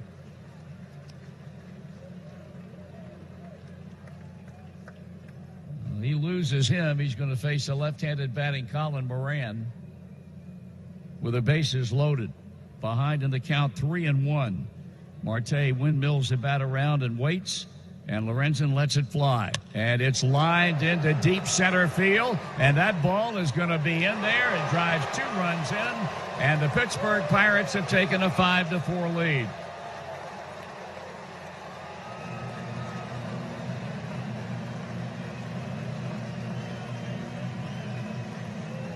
Big hit for Starling Marte.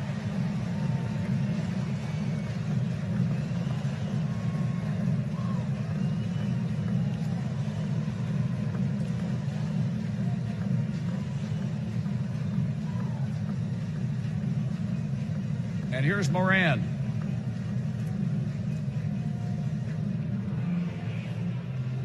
One for 3, a single in the third. He has scored a run.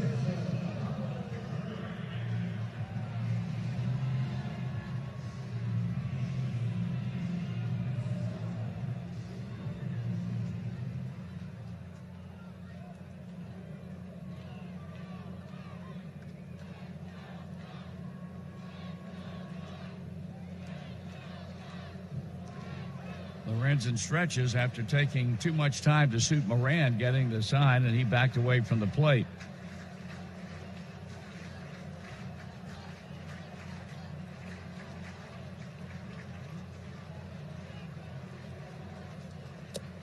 Ball 1. Lorenzen has been an early season disappointment coming out of that bullpen. He came into this game with a .540 earned run average.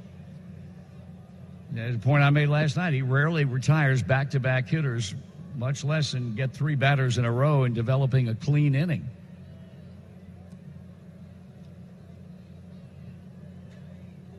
That's a foul ball, and it's a ball of strike. And I'll renew my statement on trying to do outfield hitting and pitching. There's a reason that we don't see those guys. It's really, really hard. 1 ball and 1 strike to count. So the Reds' offense has to some extent come to life today, but now they're going to be forced to try and come from behind, and Lorenzen's all over the place as the fastball misses up and outside to run the count to 2-1. Fans at Kroger, it's easy to place your order online and pick up at the store. Try it now at Kroger.com.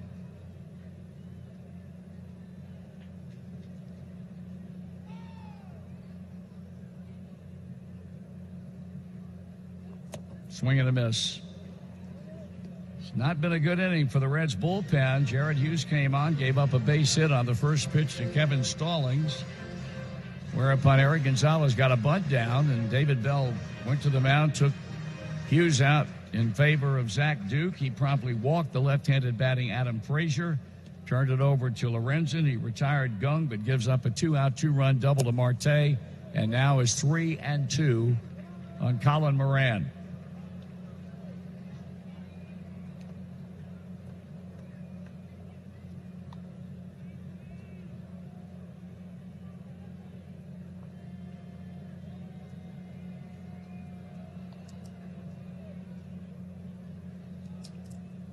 Now the payoff pitch. Struck him out swinging, and that ends the inning. However, the Pirates rally for 2 runs. Pirates will go to their bullpen. They'll bring on right-hander Richard Rodriguez. Rodriguez pitched against the Reds on opening day, ran into a bit of trouble. And that's not the only change that the Pirates have. They will keep Jung-Ho Gung in the ball game. He will be playing third base.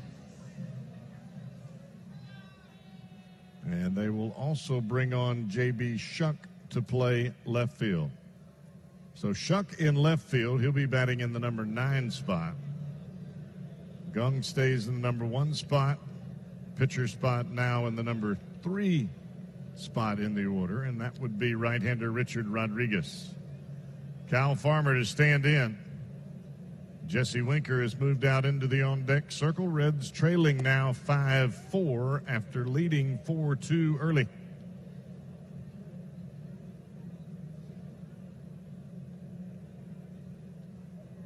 A big 2-out, 2-run double off the bat of Starling Marte after Michael Lorenzen came into the ball game, and that has given the Pirates the lead.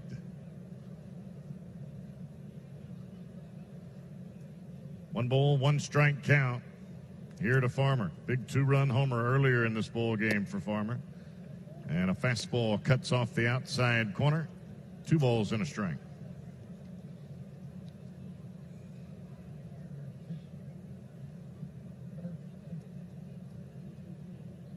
Reds have put a bit more offense on the board here today.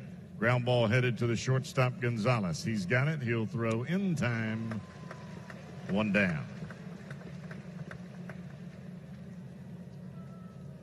But even after putting 4 runs on the board and leading 4-2 here in this one, the Reds are going to be asked to scrap for more if they are to win this ball game.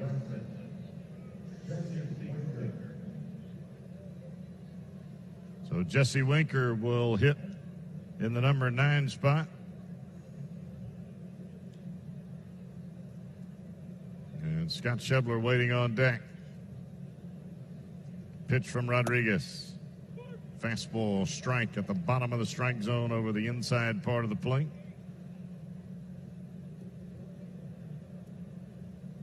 No ball, 1 strike count. Rodriguez to turn the pitch. Fouled to the left side, out of play. And that was a fastball right down Broadway in the center of the plate. About mid-thigh high. No ball, 2 strike count.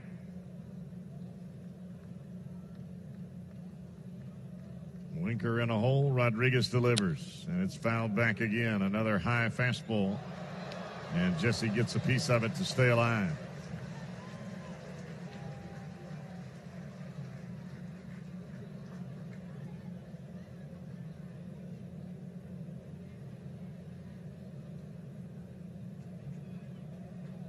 Rodriguez working quickly. And a fastball up, and they ring Winker up on the swing. Looked like Jesse checked his swing. Third base umpire James Hoy says, no. Strike 3, 2 down.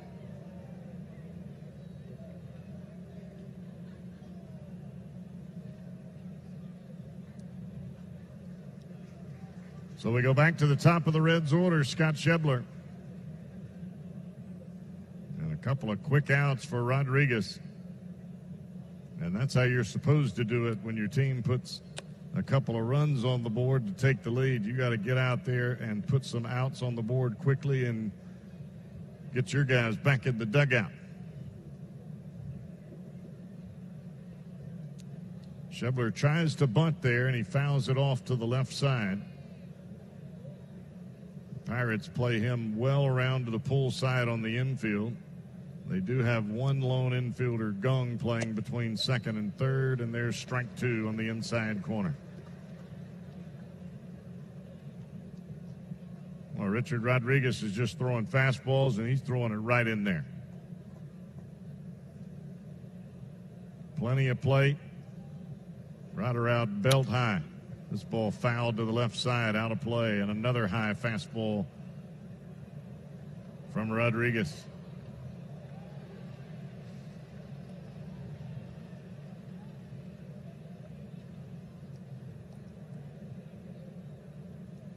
Schebler 1 for 3 today.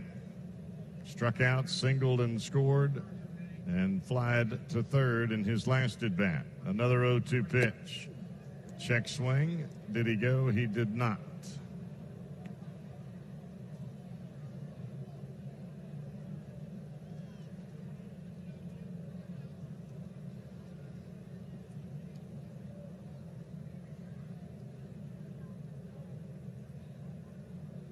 Rodriguez holds that glove up right in front of his face, and the pitch, and he strikes out Schebler. 3 up, 3 down. For identification here on the Reds Radio Network. The Bengals decide to cut ties with Mark Walton after the running back was arrested 3 times this offseason. Details after the game on the home of the Reds. News Radio 700 WLW Cincinnati. The Reds go back to their bullpen. They'll bring on the left-hander Amir Garrett. Garrett coming on for the 5th time here in the Reds' 8th ball game. And his first pitch to Josh Bell misses in off the plate, a breaking ball. And Garrett down 1-0 in the count. Bell, Cabrera, Newman, those are the batters due up for the Pirates here in the 7th. And that's a strike on the outside corner. A good fastball from Garrett. Both Bell and Cabrera switch hitters. Bell has had one heck of a day. He has doubled twice and homered. The pitch. And that's fouled to the right side, out of play.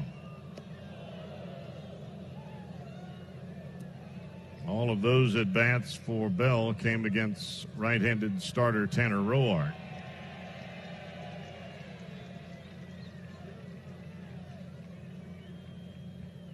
And even though this was a battle of a day for Roark, he still was in line to win this ball game until the Reds bullpen allowed 2 runs in the 6th inning. 1 ball, 2 strike count.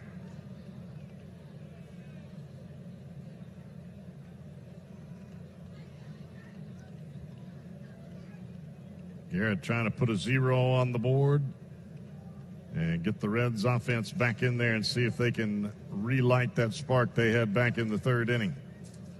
Breaking ball in the dirt. Bell lays off. Run the count to 2 balls and 2 strikes.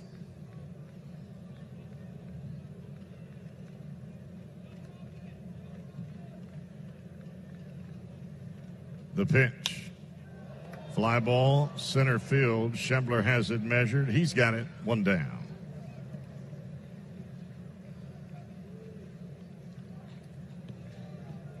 Reds trying to halt a 6-game losing streak. They came into this ball game having a 28-inning scoreless streak thrown against them by this Pirate Ball club.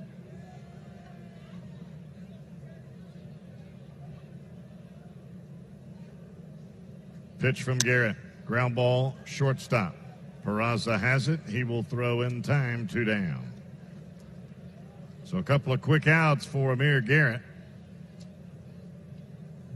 And now he will go after the second baseman, Kevin Newman. Newman's 1 for 2 today. He's reached twice. Not only did he single back in the 2nd inning, but he reached via a walk in the 3rd.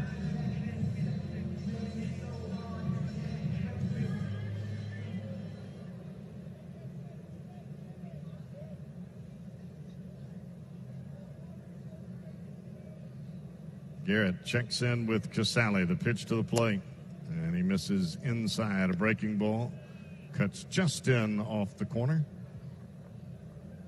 1-0 count to Newman.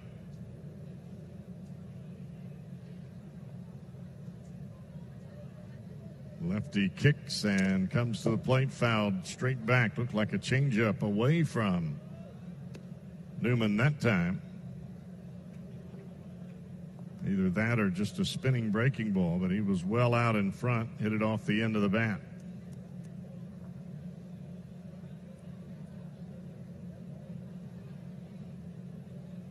Garrett to the plate.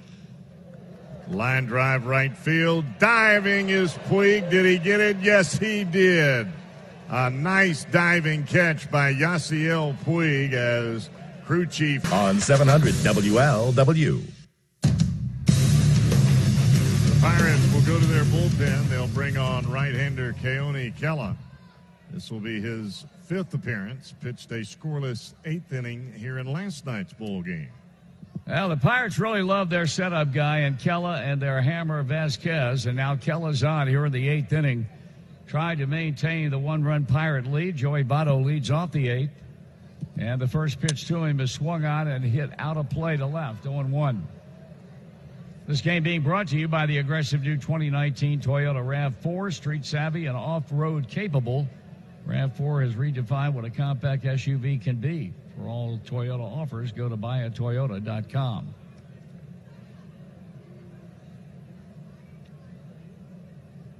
Reds have had 1 hit over the last 3 innings, and that was a Dietrich double in the 6th. Votto sends a high drive to center field. Going back is Marty, and he will not get it. That's a home run, and we have a tie ball game at 5-5. That baby just sneaked over the wall. Marty went back in proper position to go airborne, and when he got there at the base of the wall, he went up, but he went up with not a whole lot of conviction. And Votto has hit a big, big home run here in the 8th inning as the leadoff batter to tie this game up at 5-5. That is one clutch swing of the bat by Joey Votto. Normally in years past, Marty, we would see a left-hander come on just to face Votto. And in this situation, they bring on the righty, and Votto made him pay. All right, now Clint Hurdle went out of the dugout to the plate umpire, and apparently, I guess I don't think the guy reached over. I think that's what he's questioning because it's over the yellow line. But I think you're kind of grasping at straws here. He sure as heck did not reach over the railing. It doesn't look like. No. And they're not going to waste any time at all. That's a home run. Good try, Clint. No cigar, Biggin. Well, you got nothing to lose there because that baby tied the ball game and Votto smoked it. Well, Joey hits a huge home run. And now it'll be Yasiel Puig, who's base hit in the 3rd, knocked in a run.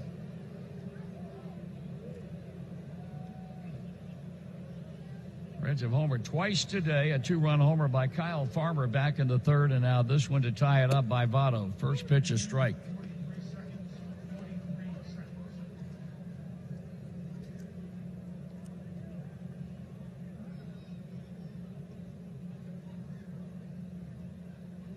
Now the strike 1 pitch, and that's fouled off, and Puig finds himself in a 2-strikes-and-nothing hole. Cardinals have jumped out in front of San Diego in the 6th inning, 3-1. Nationals and the Mets are tied at 5-5. Bottom of the 8th inning in New York. Strike 3 call, 3 pitches, and that takes care of Yasiel Puig, who's not happy with a call by plate umpire Mark Ripperger. And now he's going to get in the plate umpire's face, and David Bell racing to home plate. And Puig very wisely brings an end to the conversation and walks on back to the dugout. When you're struggling, frustrations boil over. Here's Matt Kemp now with 1 out.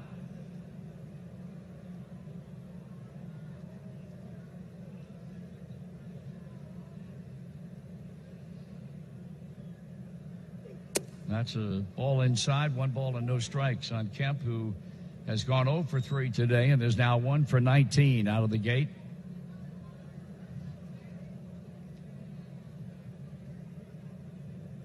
Boy, that was a big home run. You got that right. Foul ball.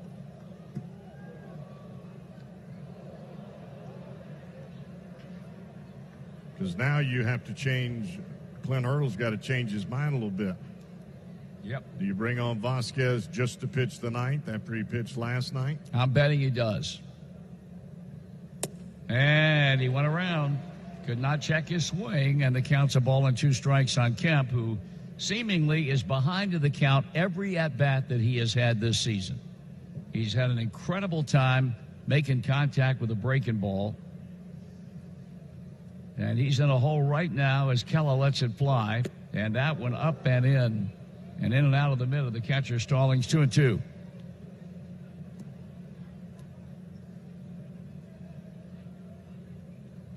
Five runs, 8 hits for the Redlegs. 5 runs, 9 hits, and 1 error for the Pittsburgh Pirates. 1 out in the inning with a tying run in on the Votto home run. And a strikeout swinging on a breaking ball away.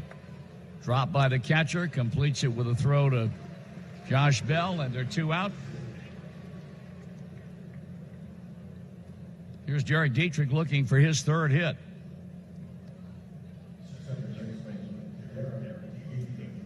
If you're listening today on your car or truck radio, please remember to buckle your safety belt. This message brought to you by the Ohio Department of Public Safety. If you're not buckled up, what's holding you back?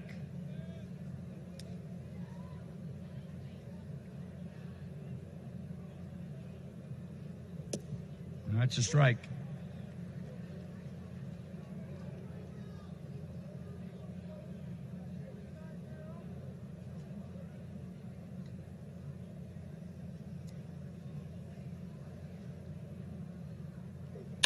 And that's lined into center field, but Marte will get it. He's hit the ball on the screws today. That one a line out to center. 1 run, 1 hit. Game-tying home run by Votto. Bottom of the 8th coming up tied at 5. These two teams are on the Cincinnati Bell Reds Radio Network. I'm here with... Reds will go to the bullpen. They'll bring on Raisel Iglesias. And along with Iglesias comes another Iglesias. That would be Jose Iglesias, and he is playing shortstop. Jose Peraza will move to second base. Raisel Iglesias will now be in the spot formerly occupied by Derek Dietrich. And Jacob Stallings will be the leadoff batter here in the bottom of the 8th inning. Iglesias looking to start producing results like he did most of 2018 and the year before that. He has not had an easy time of it, making his 3rd appearance. He's 0-1 with a .771 earned run average. First pitch is in for a strike to Stallings, who's had 2 hits in this game. In fact, he had the leadoff single in the 6th. And later scored along with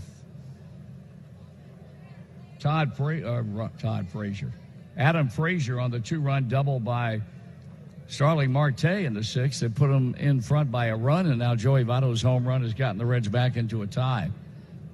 1-1 the count. And strike 2 is called. Amir Garrity pitches a 1-2-3-7. And Iglesias becomes the 6th pitcher used by David Bell today. Foul ball. Once again, we revisit our Cincinnati Bell trivia question. Reds face the Pirates in the NLCS 4 times in the 70s. Who's the only pitcher to pitch for the Reds in each of the seasons that resulted in a playoff showdown against the Pirates? A. Jack Billingham, B. Pedro Bourbon, or C. Freddie Norman? You were conflicted.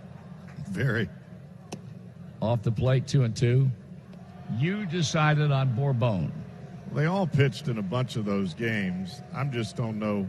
A bunch of playoff games, I should say. I don't know which one pitched against the Pirates the most, but I'm going to stay with B. All right. 2-2 pitch. Ball 3. Well, I can tell you, quite honestly, that it was not Jack Billingham, because Jack was long gone by the time the Reds and the Pirates played in the postseason in 1979.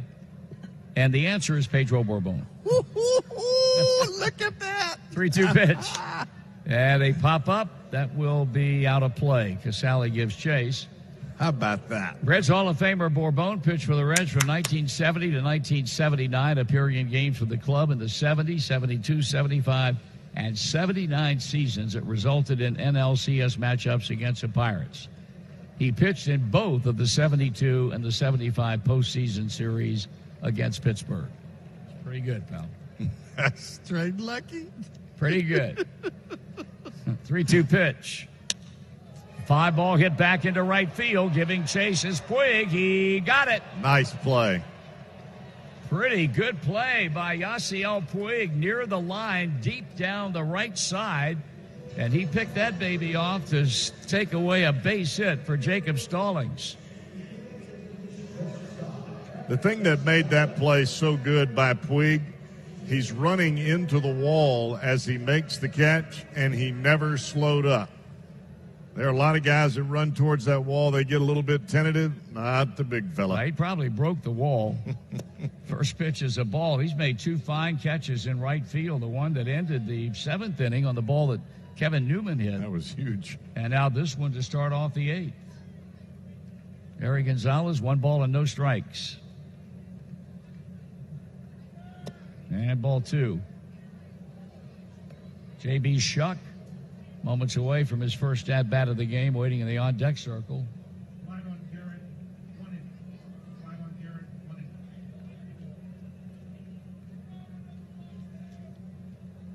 Swing and a miss.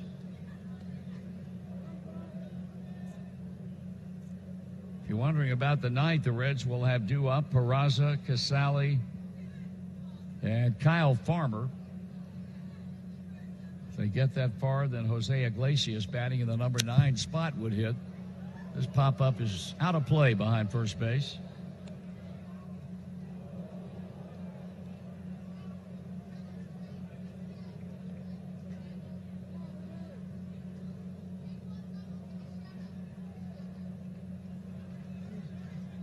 The windup and onto the plate. The 2-2 swung on, fly ball, short left. Coming is Kemp, still on the move. He's there, and they're 2 out.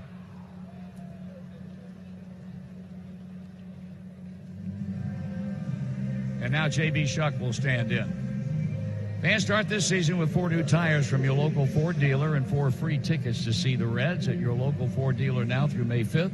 Buy 4 new tires and receive 4 free Reds tickets. Visit localfordoffers.com for complete details.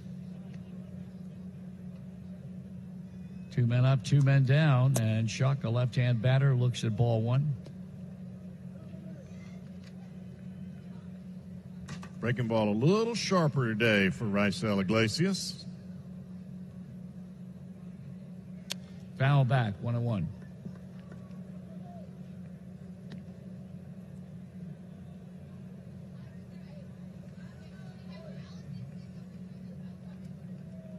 One ball and 1 strike, 2 out.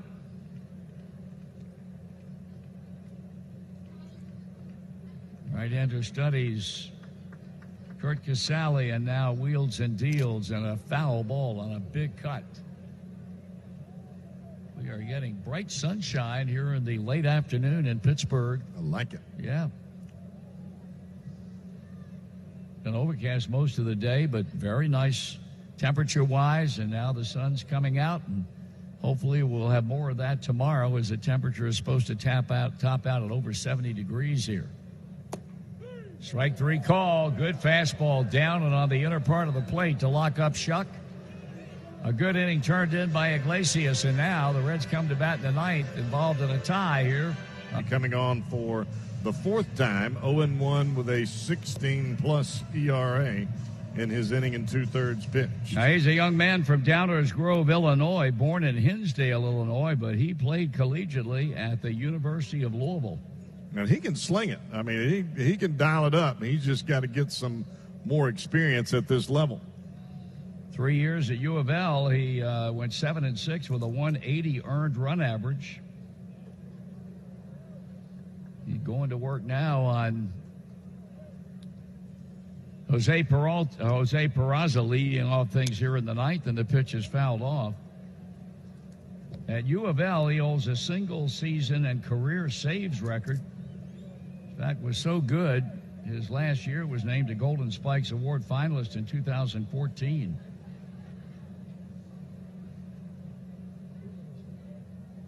1 strike and nothing on Peraza. Birdie from the stretch. And a pop-up. Shallow right. And it'll be grabbed by Kevin Newman. 1 out.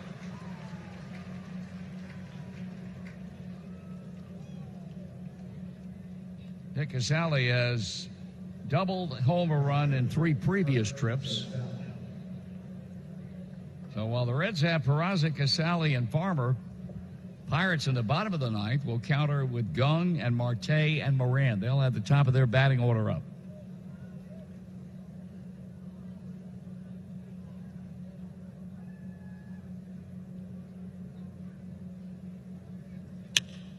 Fly ball hit to right, hit well, but it's going to be caught. That was right on the nose. 2 out.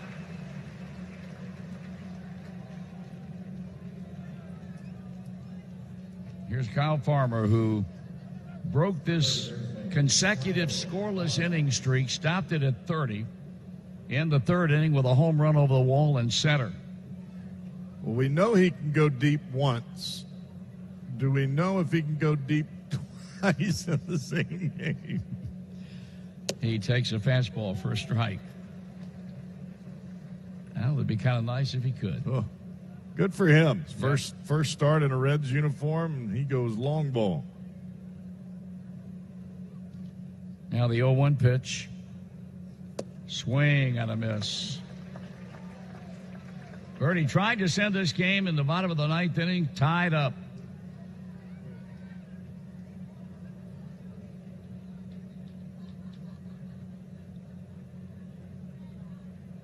He turns it loose, the 0-2, and that's pulled to third, backhanded by Gung, and the throw across is in time, and the Reds go down 1-2. It's extra innings after the game, and you will listen on News Radio 700 WLW. Coming off of 1-2-3 8th inning, Raisel Iglesias will try to do it again in the 9th. He gets Jung Ho Gung to lead things off. He pinch hit in the 6th, grounded out. Here he is in the bottom of the 9th, and it's up and in, ball 1.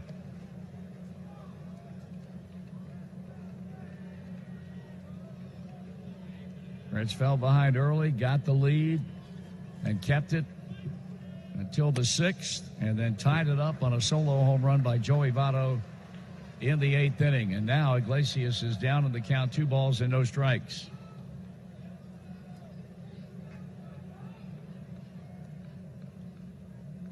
There's a strike call, and Gung taken all the way. 2-1 to count.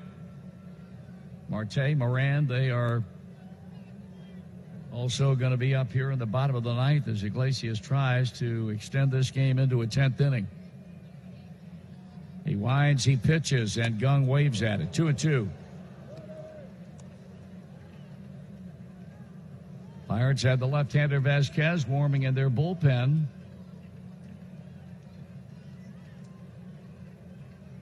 The 2-2 to the plate, and a strikeout swinging, and that's how the 9th inning begins for the Pirates. It's a good job of pitching right there. Kept the ball away from Gung. You could really see Gung, even his body motion was heading towards third base, trying to pull the ball out of here. Marte delivered the big 2 runs home in the 6th. Double to center field. Now here he is with 1 out in the 9th.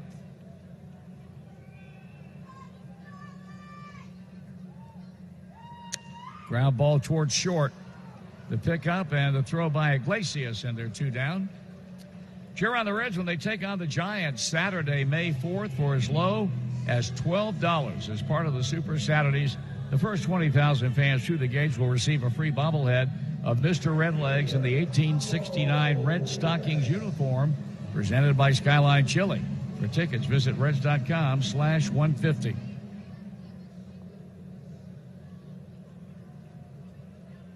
Colin Moran, 2 outs. I'll make that Pablo Reyes. I'm sorry. Reyes batting in the spot formerly occupied by Moran, with Gung coming in to take over at third base in the top of the 7th. The 1-0 pitch. And that's off the plate.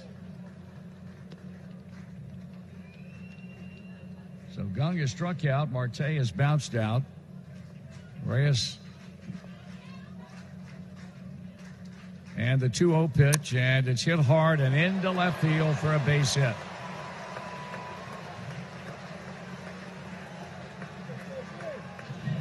As good as Iglesias is at shortstop, he didn't have any time at all to get over there and try and get a glove on that ball. So now the guy coming up that you just as soon not see, especially with the way he's been swinging the bat today, and first baseman Josh Bell.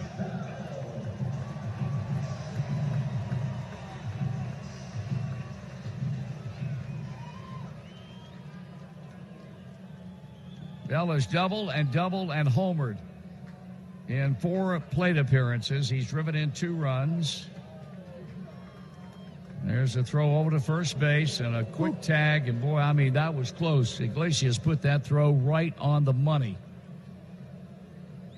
You know, the problem you have with Bell, Marty, is a big guy. He stands open, almost facing you when he gets into the batter's box.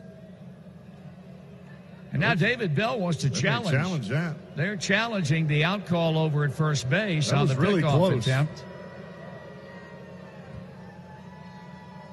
Now, these guys have had a busy afternoon. These umpires, there have been, 3 challenges, 2 mounted by the Reds and 1 by the Pirates. Tell you what, Marty, they may have gotten him.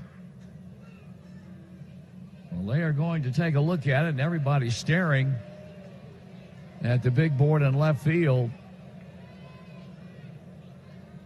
And the Reds replay coordinator, tell you, Bo did a great job on that play at the plate earlier, and now he pulls this rabbit out of the hat. He's really gone above and beyond.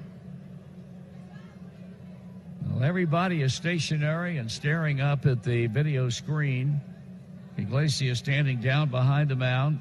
Now we'll come back on top and make a couple of pitches into Kurt Casale.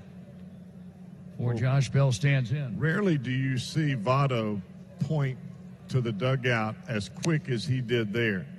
Because most of the time, if Votto doesn't have a tag, he'll just catch it and flip it back to the pitcher. But when he made the tag, he pointed directly to David Bell in that first base dugout. This play is so close. I don't know that there's enough evidence to overturn it. And they're taking a long time up at the replay center in New York. Well, they'll have to really slow this one down, and that's how close it was. Out. Wow, that is How about huge. that? Joey Votto was all over it, and out is a call on Reyes. Reds have seen this guy as a starter many, many times in many years, and that would be left-hander Francisco Liriano. And Liriano, he throws a boatload of those hard sliders inside to right-handed batters. And the first batter that he'll get here will be Jose Iglesias. And he throws a breaking ball right on the inside corner, strike 1. 10th inning of play here in Pittsburgh. First extra inning game for the Reds this year. We are tied at 5 apiece. And a breaking ball bounces to the plate. 1 ball and 1 strike.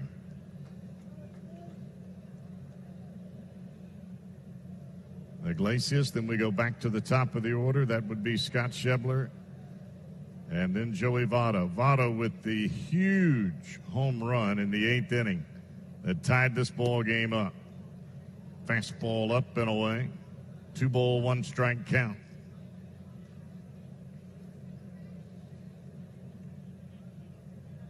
If you're patient with Liriano, he will walk you. Swing and a miss on a breaking ball down and in, but that slider from Liriano has always been his bread and butter, and it is some kind of nasty. 2-2 count here to Iglesias. They're coming in again, the pitch, and a foul at home plate. Another breaking ball from Liriano. Even as a starter for Liriano, he threw a boatload of breaking balls, and now pitching out of the bullpen, having only the need to pitch 1 or 2 innings at a time, he can really access that slider a lot. Ground ball, third base. Gloved by Gung. The throw in time. Iglesias is retired. 1 down.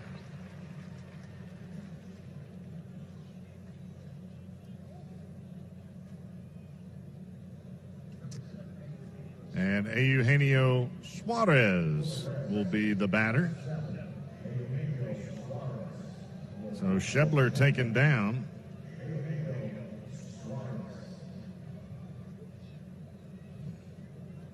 And I guess we will have a center fielder that we have not seen yet in the bottom of this inning, because Winker's already out of the ball game.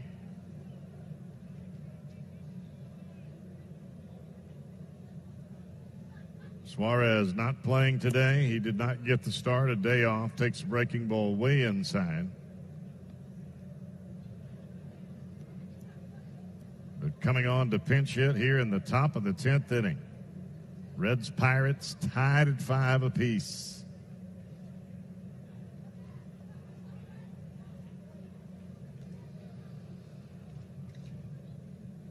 Liriano back to the plate. He'll catch the outside corner with a 92-mile-an-hour fastball. Who in the world could go to center field? I guess they'll run Kyle Farmer out there. The pitch. And that's in the dirt. Another breaking ball from Liriano. Or they could put Peraza in center field and move Farmer over to second base. It'll be fun to see. 2-1 pitch. Up and in. And a breaking ball. Didn't quite get on top of that one, Liriano. 3-ball, 1-strike count here to Eugenio Suarez.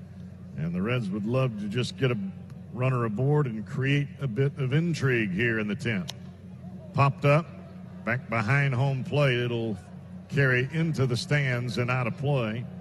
And now the count runs full here to the Reds' regular third baseman, Eugenio Suarez.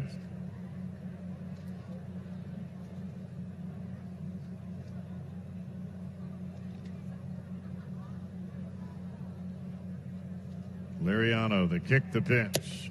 Strike 3 call. Fastball right over the inside corner. And he got him 2 down.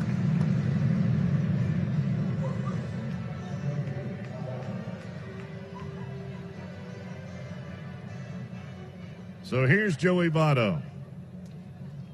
Votto 2 for 4 here today. But as I mentioned, the big blow was that 8th inning home run as he led off the inning against Keone Kela. And it was a dead central shot, and he smoked it. Tried to check his swing on a breaking ball. He could not, and that's a strike. Votto down 0-1.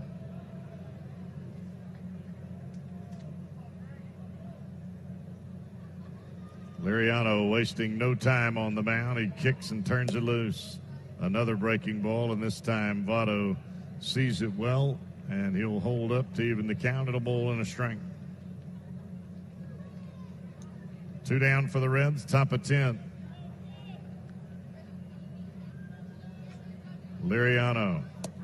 Swing and a miss. Good breaking ball. Well, that ball comes out of Liriano's hand awfully good. Starts middle in, and it is a late, quick break across the plate, and then a bit of downward action as well.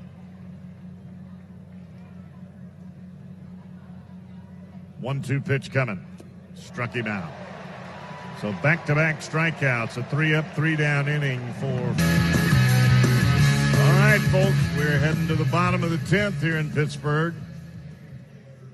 Still on the mound, Raisel Iglesias. Eugenio Suarez will stay in the ball game at third base. Third baseman Kyle Farmer will move from third to second.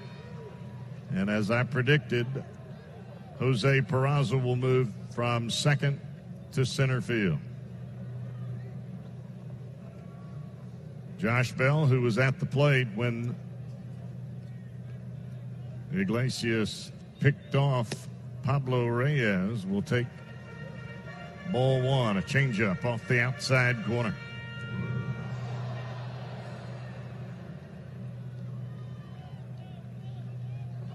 The pitch. Fastball just a bit inside, and it's 2-0.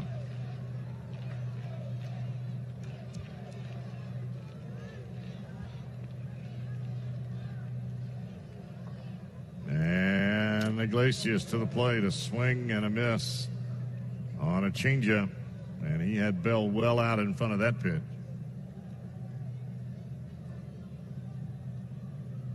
I like Peraza in center field. I think he can cover a lot of territory. Yes, he's a infielder by trade, as this ball is fouled down the right field line. But center field in the big leagues, you got to have speed. You got to be able to cover some ground. And Peraza can do that. The 2-2 pitch. Swing and a miss, and he struck him out. Iglesias made Josh Bell look his worst of the day as he fired a fastball up and away. Bell is the first out of the bottom of the 10th, and here's Francisco Cervelli. Wow.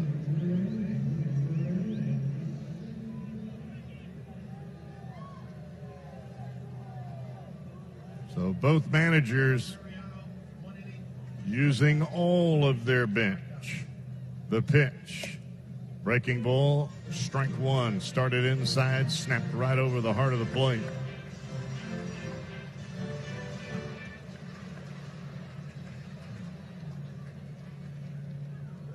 Iglesias turns it loose. Line drive up the middle. That's a base hit.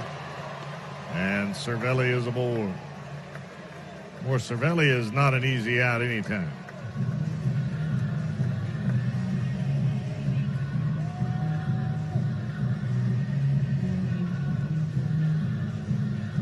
Kevin Newman is the next batter for the Pirates. Newman 1 for 3 today. He lined out to Yasiel Puig to end the 7th inning on a charging, diving snag by Puig that he picked right off the top of the blades of grass in right field. Cervelli really no threat to run at first, and this one drilled into left center field. Peraza, he's got to hurry. He'll backhand. Rounding third, heading home is Cervelli. The throw to the plate, not in time. And the Pirates will win their 3rd in a row here against the Reds in Pittsburgh. 6-5. We'll be right back here on the Cincinnati Bell.